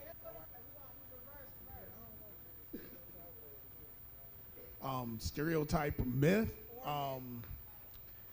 I guess you could say like competing with television. You know, on television, you know, they figure out everything within a 20-minute time frame, and some of this stuff you can't figure out that fast. I would tell anybody I don't know everything. I'd stick to my lane, and if I need to fix something, if I can't fix it, I call somebody. I don't know everything, and that's just how I feel. That's one of the things I feel like we, as men or husbands or whatever, boyfriends, you competing with that TV dad. So 10 seconds, that's where I feel like a lot of things that we face.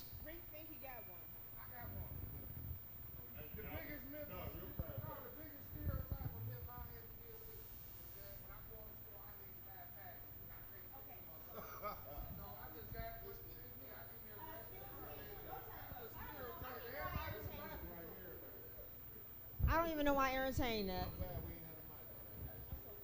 so sick of him. All right, excuse me, Reef. I never sit by him at a funeral. The stereotype of being that dad or that black dad or whatever at home raising your children, the family guy. You know, I did it because that's what the stereo thing of. But the myth of, we all wild. You know what I mean? We looking for trouble all the time. We finna rape you and pillage your village or something like that. That stuff right there. That big old myth that they had of us that we were animals and this. That, you know what I mean? Only time they show us when we on TV tearing shit up. So you know what I mean? That right there. But other than that, man, I tried to and I did do the thing far as raising the children. So that's me. Okay, full transparency. Biggest stereotype I had to deal with was making the most money in my household. I make good money, really good money, but my wife makes really, really, really good money. So, that was like the biggest thing. And it's like an ego thing. It's like, my wife makes more than me. It's just like, but when you're working towards a common goal, it does not matter because all the money goes to the same pot anyway. I give her all my damn money anyway. I buy my little whatever I buy, and she get the rest of it anyway. So that was like the biggest stereotype I had to deal with. It's just not being the highest paid person in my house, But once I realized it was going to the same pot, it was all good.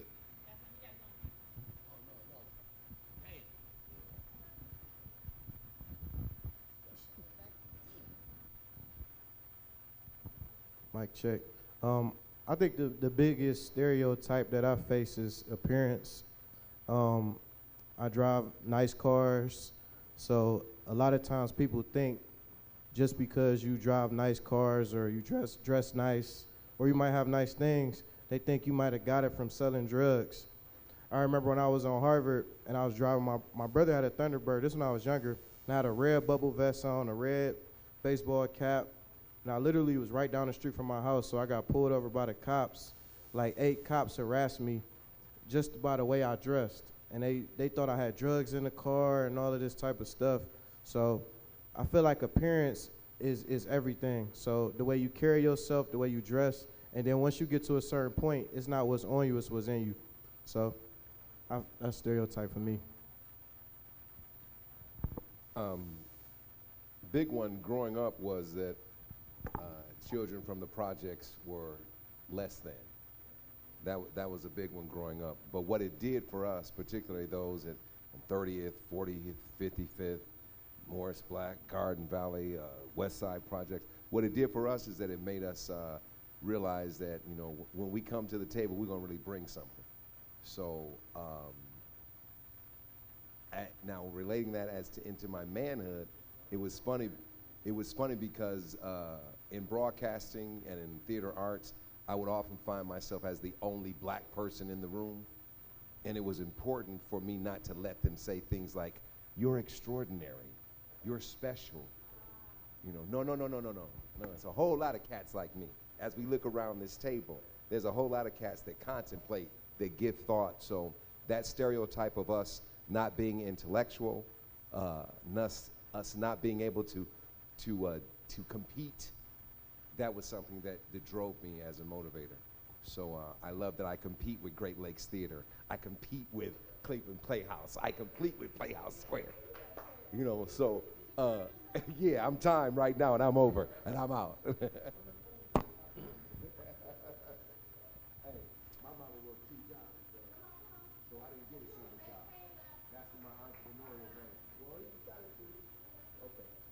Okay, my biggest, again, my biggest stereotype was, and this was with my second wife, you know, with the money that I was making, we had a plan to go ahead and buy a house in Beechwood. She was supposed to save money and everything else. But in her mind, it was, all I have to do when the money comes in is go ahead and spend it. So when I came home from Iraq, working as a contractor, she had spent $275,000. Gone. And what she told me was, well, the money was coming in, and I thought all I have to do, since you're the man of the house, and you're supposed to provide me with all of these material things, I'll go ahead and spend the money. And you know, we're divorced, so, hello. So I said, so, you know, to me, it's we're looked at, if you're the breadwinner, and I'm not saying this is all women, but if you're the breadwinner, I can just spend the money instead of sticking to the plan so we can buy a house, or we can do something with the money, take care of our kids or whatever. So, you know, that's my pet peeve. Or as for being a black man, that's my pet peeve of being a black man and having women look at you and saying that you provide all the money and all I have to do is spend it. So to me, that ain't right. A stereotype that I've experienced is a lot of times when you've been to prison, a lot of times people just feel like that just kids from the ghetto go to prison. But my time in prison, to come to find out that there's every type of person in prison. When I was in prison, there was lawyers, doctors, teachers. There's people who work for the prison who end up in the prison. So a lot of times people feel like it's only a certain type of person in prison, but the actuality is it's not hard to go to prison in America. Drop the line and you want to pass me the mic like that. That was a mean line, bro. That's real. That I don't even know how to come behind that. Biggest stereotype that I face is being a black man, because we have pressures that other people in America don't have. We have the pressure of taking care of our families, our children, our communities, and ourselves. And in my short period of time, let me wrap it up like this. I don't think that we as black men give ourselves enough credit. If you are taking care of your shit, then you ought to praise God that you're able to take care of your shit. and stop comparing yourself to what America says you need to be and celebrate who you are. And that's what I want to say to every black man around this table. It doesn't matter where you come from, your zip code, your area code, but I'm looking at men that are taking care of their business, and you got to give yourself more credit than America gives you so that you appreciate yourself better than anybody else would.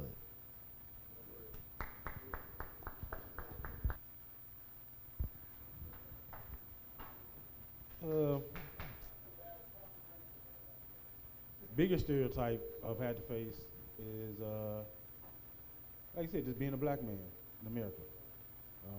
I live in Mentor, so I live in a predominantly white neighborhood, suburb. So just going to a store, you go get a look. I walk past somebody, want to grab a purse. You know, ain't shit I can do about that. I don't want your purse, I don't want your money, I got my own. And that's the biggest stereotype, but like but the biggest thing about a stereotype is you really can't beat them. They're gonna have them regardless. That's their view, that's their mindset. So you can have your stereotype, you can fuck yourself with them as far as I'm concerned.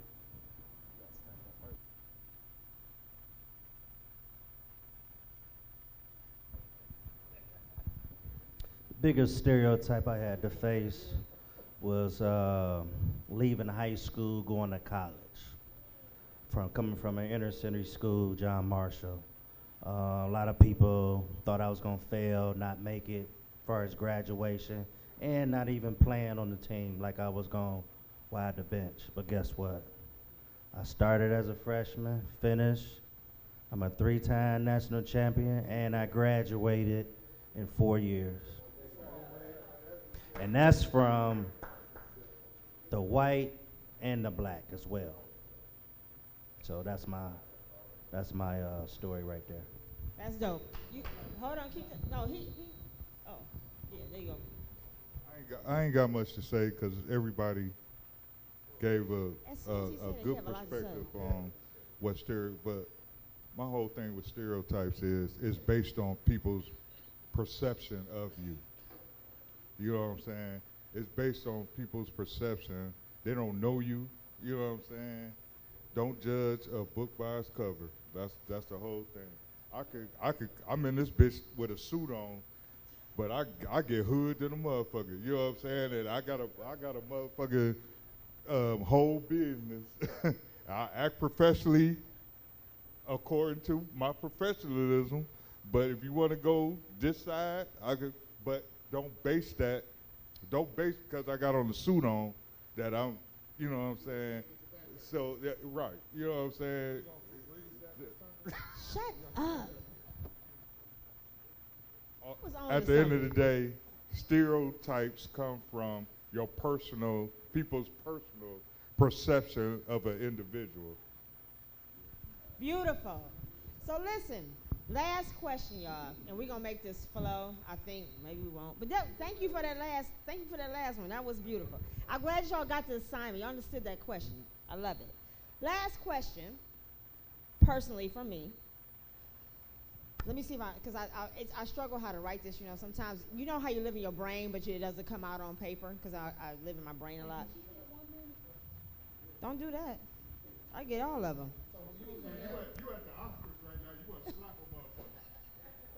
I will Will Smith all y'all. I'll come around to let me stop. Okay, last question. No, Sharif, no. I don't know A. I don't know none of it. Nope. Okay, so last question. If you could speak to your 18-year-old self today, what's the most important advice would you give yourself? Now, that's a whole nother. I mean, it's a question that takes a minute. You got 1 minute. Baby, this is what this was for. What's the question again? Now, how do we not end this? What could you tell yourself at 18, right, knowing what you've lived through, what you've been through, how you are now, and what you're going through and what you know you might go through? What would you tell your 18-year-old self as a man? Because men go into manhood, you know, that's technically what they say. What would you tell your 18-year-old self if you could just have 1 minute with that person? What would you tell them? I would say, You You My said something about having 18-year-old sex with a woman? No, I swear to God. I'm gonna be serious on this question. But it do got. I would be more focused. I would have more priorities. If I was 18 years old, I would have put priorities before I put the other P. You know what I mean? And a lot of bullshit in my life, and I'd be in a better situation at 50 than I am now. So for me at 18, I think I would have had more purposeful thoughts. I would have understood money a little better, how that worked, you know, and had myself together at 50. So to put purpose before pussy.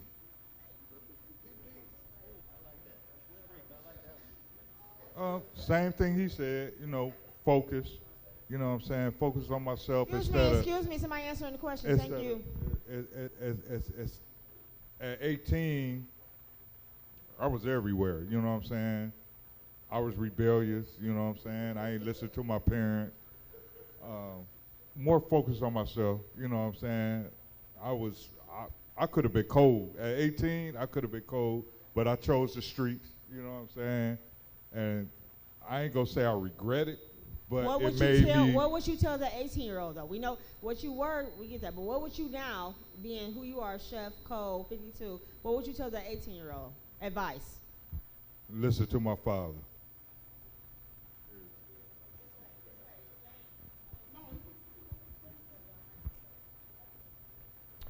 All right, if I was 18 again, what would I tell Now 18 what you 18 again, what would you, right now at your age, 50s, what would you go, if you had a chance to go back for 1 minute and tell that 18-year-old, what advice would you give that 18-year-old? Give your life to God.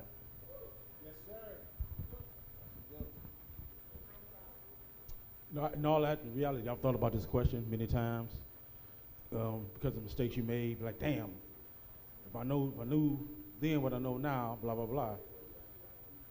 One thing I probably tell my 18-year-old self, take care of your body better. You know, take care of your body because it's the only one you get, it's the only one you ever have. Take care of it, you know. I probably wouldn't have some of the problems I have if I took care of myself. You know what I'm saying? I would tell my 18-year-old self not to trust me. Trust who God put in your life with wisdom and knowledge. At 18, I thought I knew it all, and I didn't want to listen, and I thought I could trust me. But now I realize that at that age, I could have never trusted me with the value that God had given me and the insight that he had given me through other people that had applied knowledge, which equals to wisdom.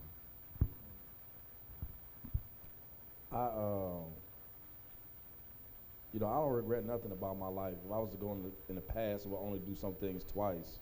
If I was to see my 18-year-old self, I wouldn't have anything to say, but I would treat my my 18-year-old self as if how I wish my father would have treated me. I would love on myself, you know, and I would give myself that energy that I wish I had a man would have gave me in that moment because I didn't get it until I went to prison. So I would have loved on myself in that moment. If I could go back and look at my 18-year-old self, I have no advice, seriously. I had, mother and father, they taught me well and how to deal with this world. Simple as that, at 18.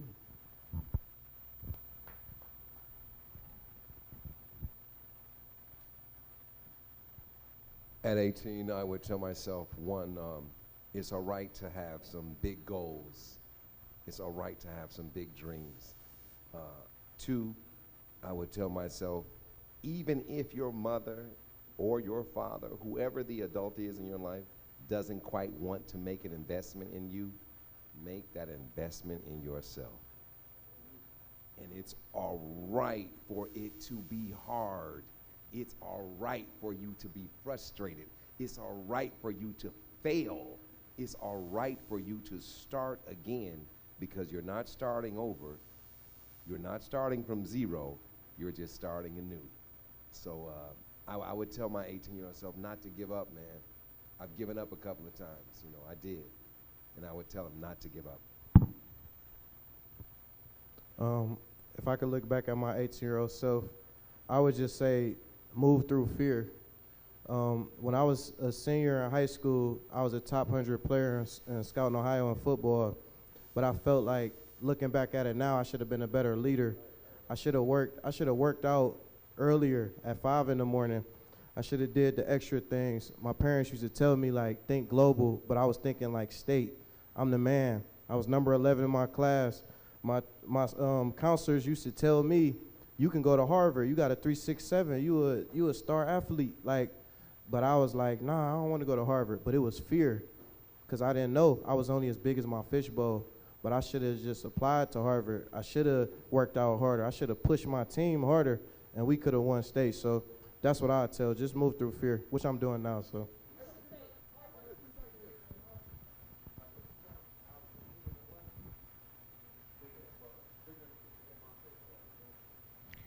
Okay, I just want to say that I'm blessed far greater than I deserve.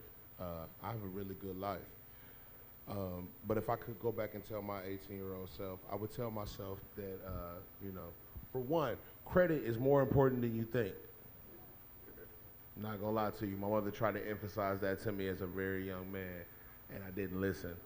And secondly, to piggyback off what you said, it's not, you know, there's nothing wrong with dreaming big. And, you know, there's a lot of wasted movements that you can get caught up in. And, you know, just stay more focused and just, you know, believe more in your abilities and your thought process than what other people, you know, expect you to do and what they want you to do. I was 18. When I think about it now, if I know I was 18, I would think about and tell myself, buy the motherfucking land. Don't buy the house. Put it in the trust fund. Claim it, load your title. You understand what I'm saying? That's what I tell myself now. Claim DVC on that motherfucking place. You can take the house, but you can't take the fucking land. You understand? I would tell myself that. But that's some of the financial part. Most of you all know about that. You know, a little more financial that you are now. If you would know back then, we'll be greater than what we is now. So.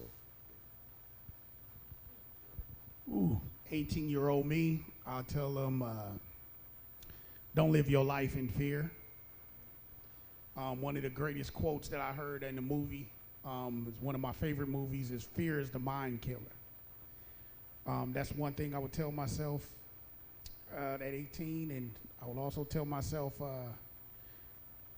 invest in yourself. That's what I would tell 18-year-old James. Did we start off with Reef? Because, you know, I know we did. I'm just playing. So listen. Yeah, that's the mission. Give me a minute. I ain't new to this. I'm sure to this. I got us. So listen, let me say this to you guys. One, let me say this. Of course, I got a bunch of thank yous. I know my sister wants to say something to you guys, Tanya. And then listen, I got to pay homage to people that help me and keep me grounded. And actually, this was more than a notion for me. It really was. And it was, I have a bunch of dope men in my life. One on the side, I'm going to kill him. That's okay. He's going to be on a panel in June. But I love him very much. And I love a lot of dope men in my life. So it was very, very, very, very difficult for me to dissect this first 12. It's not that I love anyone more or less. Please believe that. But know that I thought for me to set my tone, this right here, even though I didn't know how this would manifest and how this would work, I just knew it would. So I walked by faith, and I stressed a lot. Y'all don't even know. And it wasn't stressing because of you guys, it's because of me. I have a kind of a weird mind sometimes. So this right here is, this is way beyond what I thought it could be. This is way beyond what I wish it could have been. And I'm mad grateful. But before I do my thank yous and Tanya, come here, baby. She wants to say something to you. And I said all to say this because she actually, she really helped me keep my ADH mind in this. Like because I had a lot of working parts that I needed to get together and whatnot. But she really helped ground me in a lot of things, and she helped me with a lot of, especially mental health issue questions and whatnot, because she is a life coach. She has a lot of experience and everything. So I pay homage to you, but you know this. But she wants to say something to you guys and share something really quick. So I'm a purpose coach, and I know everybody say life coach, but I don't want to change your life. I want you to help you find your purpose. Because when you find your purpose, then you can get your life. But anyway, what I wanted to say, because like she said, I was helping her with the mental health, and I live and breathe that.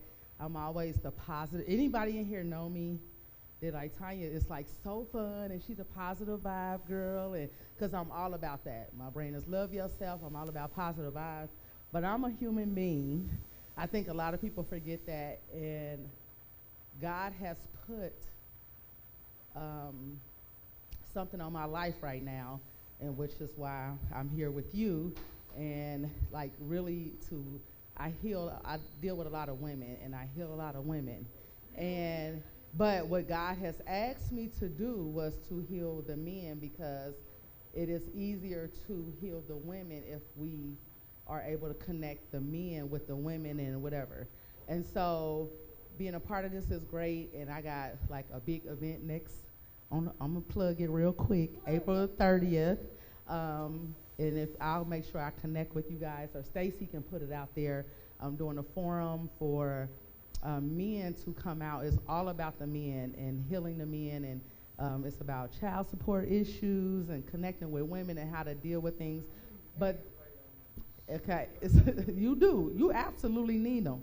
So, but the thing is, what I wanted to say tonight that connected with me was when I heard Major speak about his son, and I wanted to be real serious about this, because people don't understand that. People are human and we deal with things. I have a son that's 29 years old, and my son was a really big football star here. He did a lot of stuff. Shout out to who went to Youngstown. He played football for Youngstown. His sophomore year in college, he actually was coming home. He would have been a junior. He had a mental breakdown. And when I tell you my son is still a thoroughbred, but just I deal with a lot of mental health issues. And just last week, and a lot of people I had to cancel a lot of events and just tell people I've been super busy, and I don't have to explain why, but it's because my son wanted to commit suicide.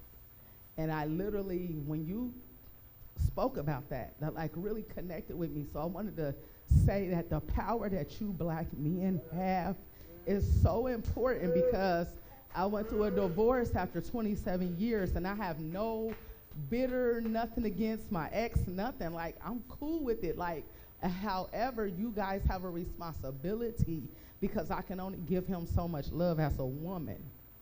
I cannot explain why the things that a man is doing, whatever he goes through, and I promise I'm constantly like, maybe he's going through something, I'm trying to make excuses, but whatever you're going through, you still have a responsibility, whether you are a father or you just see a young man going through something.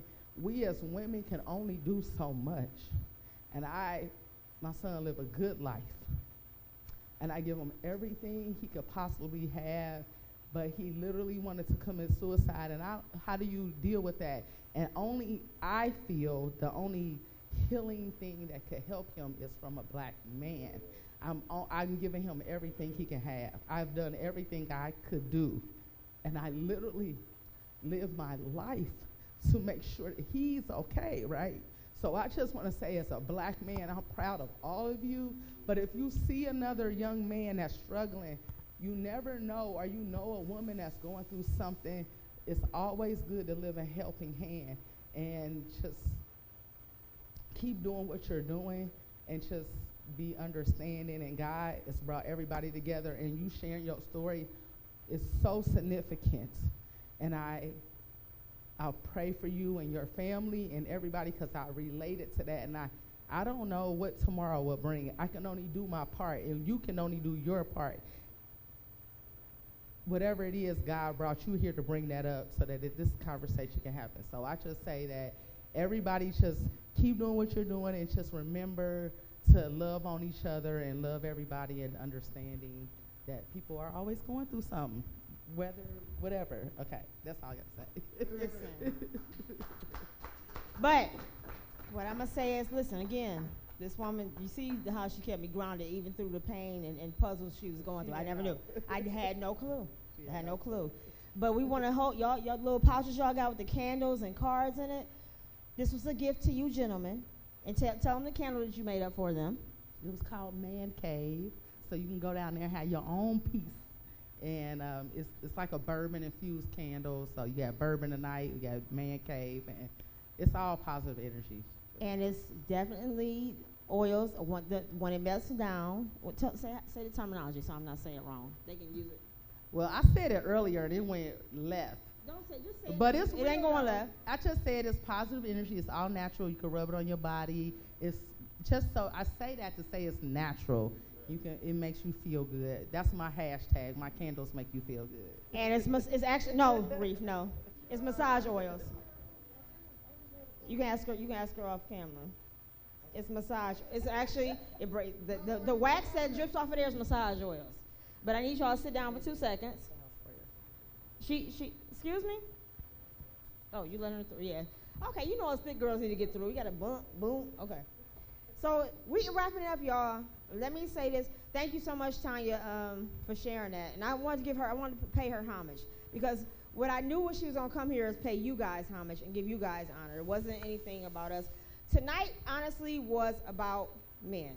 I didn't want to come, and I prayed that I did you guys a respect. I prayed that I did questions that were insightful and from a perspective where maybe sometimes all these conversations might not be able to come to surface. You know what I'm saying? Especially when women are present. You know what I'm saying? Without it being someone cut you off or have an opinion or be biased about it. You know what I'm saying? So I thank you guys so much for giving me time. Whether we all believe it or not, that was 5 questions. Can you imagine? I got 22 over here. Oh my God, we'll be here next Friday. You know what I mean? But no, I really, really thank y'all. I thank everyone. One thing I want to say is happy birthday, S. Gordon, honey, baby. Happy belated birthday. Y'all better give my man just had a birthday. I love all y'all. I knew this diversity would be very important to what we was trying to do. I respect and honor all you. Some I know very near. Now I know some people a little closer, but I know some people a little bit further too. But I'm very, very grateful for these relationships. I'm grateful for this establishment wherever Sheila be at. I thank y'all so much. I'm very, Cam, thank you so much, baby, for providing the bourbon. He still got the raffle. Y'all better get y'all raffle tickets so y'all can have some exclusive bourbon, whiskey, whatever y'all want to ask him about what he has and provide. Talk to that man. Now, what I did want to do, because I know we've been sitting here drinking, kicking it, having fun, I do have some, that's in the back room, not the front room. That's because we ain't in Strawberry Land, honey. Okay, I will do it on St. Clair next time. I thank y'all for all your personalities and your honesty and your humbleness and your realness and your knowledge. I love y'all. I got some food in the back. It's turkey Swiss and turkey Kobe, and there's some black frost ham. Can you sit down for a second? You ain't got to pee that bad. I know you don't. God bless you. And we got some ham sandwiches. We got salsa. Light refreshments so y'all can put some food in your belly. I know y'all been sitting here. Thank y'all for sitting here. I never, ever, ever, ever take anybody's time for granted. I do want to get a picture with y'all, you guys. So if y'all can be patient with me, I appreciate you. Chef, what you got, babe? You want to say something? Okay. I just want to thank Stacy for doing this because we've been talking about this for about 3 years. And she put it together, and thank you, because a lot of men don't like to come together for this, and I just want to say thank you for you. That's all. That's all I wanted to do. Thank you, boo. Listen, seriously, like him and I, we done sat and had some heated conversations right at this table with other people that y'all probably will never meet or might meet one day. But yeah, but honestly, I do thank you guys from the bottom of my heart for being a part of this. I can't wait to see where this goes. I think this is about to be a manifestation of something on another level, and I'm here for it, and I want to do it. So, hell, let's politic, let's kick it. We're gonna turn the music up. We're gonna eat. We're gonna take a picture. So, I need to get my cameras up and make sure we got a picture. I really want a picture of y'all. We're probably gonna all turn this way so we can face. But thank y'all. Anybody, listen. If anybody want to say something right now, now's the time. Yeah. Oh, listen. A special shout out to you. I really appreciate you, and you know why, Kyle. I really appreciate your motivation and boosting me and kicking me into that. But let me get some love to the man that is on the camera. Jermaine? No, honey. I pay homage where homage is due. You guys don't realize some of the last minute blessings I got in this. So I thank you for all the sound quality, all the love, the patience, dealing with us. Yeah, I appreciate you, baby. I do. Thank you so much. We are definitely gonna be in the future. We got some things to do. One sec, Kyle. Ism. This is my sidekick, y'all. I really don't do this show without him. And when I say every show, I don't do this show without this man. This man, y'all see him in the back. Y'all might see him buzzing around here, but he is kind of my heartbeat to my show. And I love you, Ism. You know you my mans. You my mans. You my mans. I love you. Lady up here. Most definitely. Come on, Sheila BBs. Come on, baby bees. Great people like her to have these type of events. So listen how dope. Look how dope we are. This is why I love the diversity. This is why I love the creativity. This is why I love. I will never adopt no new friends. I'm gonna let y'all know that. I will never be that person, and I'll never say that because I have been blessed tremendously with all these souls in this room. Kyle, baby, take it away. You got a mic by you? Okay. Here, somebody pass. Come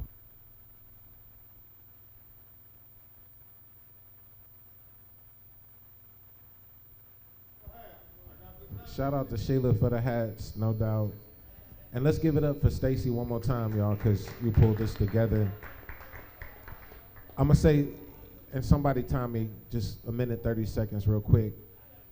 As much as y'all don't recognize it, this is a God moment. This is a God moment. God doesn't happen just in church. It happens when a group of people get together and want to believe that God can take us to another level, regardless of the God that you believe in. Okay? So then let me say this. For everybody in the room, what you've witnessed tonight is a bunch of wounded men who need help, who need outreach. That doesn't make us weak. We strong. We do what we do. We the shit. Give it up for black men, y'all. But as you celebrate us, pray for us, cover us, don't judge us, because we got issues like everybody else. Back conversation. Please, back conversation. Halt for a second. Thank you. And so with that being said, for the women in the room, I say it again, don't judge us, but pray for us and cover us. And don't use this conversation as a weapon against us, but use it as a vehicle to understand that we want you to understand us. We are God-made just like you, but we make mistakes. So to the men at this table, before we close out, I never enter a room that I can't empower. Where I go, God is. So if any of you men at this table ever feel like you need to talk or need an outlet, I'm the person that you can come to in confidentiality and be that backbone, okay? I love it. And the resources for counseling and therapy I can provide as well in confidentiality, but never be scared of healing. Because if you heal, you won't harm me. If you heal, you will help me. And so I'm here to help black men. And I don't care about the women in the room. I'm saying to these black men right here at this table, I celebrate you for every fucking success that you have ever accomplished. Don't matter how small. Let's go. It don't matter how big. It don't matter if you don't feel like it was inadequate or if you feel like it was the biggest accomplishment of your life. If you get up in the morning and you give God your best, I celebrate you, and God honors you for waking up and giving him your best. So, with that being said, let me do what I do because I do it the best. Father God, I pray for all of these men in this room right now that you would cover them. And even as we are about to kick it, that you would protect them as we leave this place, but never from your presence. It does not matter our religion. It just matters that you're the creator. So keep us and guide us in every decision that we make, every move that we make, everywhere that we go. Even if we are not honored, show us that we are honored through you. build our confidence, our self-esteem, so we don't have to manipulate and use anybody else, but we can be the strong black men that you have created us to be. In Christ's name, in Allah's name, in God's name, in the Creator name, in Jehovah's name. Peace and blessings. It's not a moment, it's a movement. And let me say this. Welcome to the BBW show, where I'm going to do it bigger, badder, better, beautiful every time. Tonight was a little bit bolder for these men. And I always give praise to everybody on this table. I give homage. Good night, y'all. I'm gone.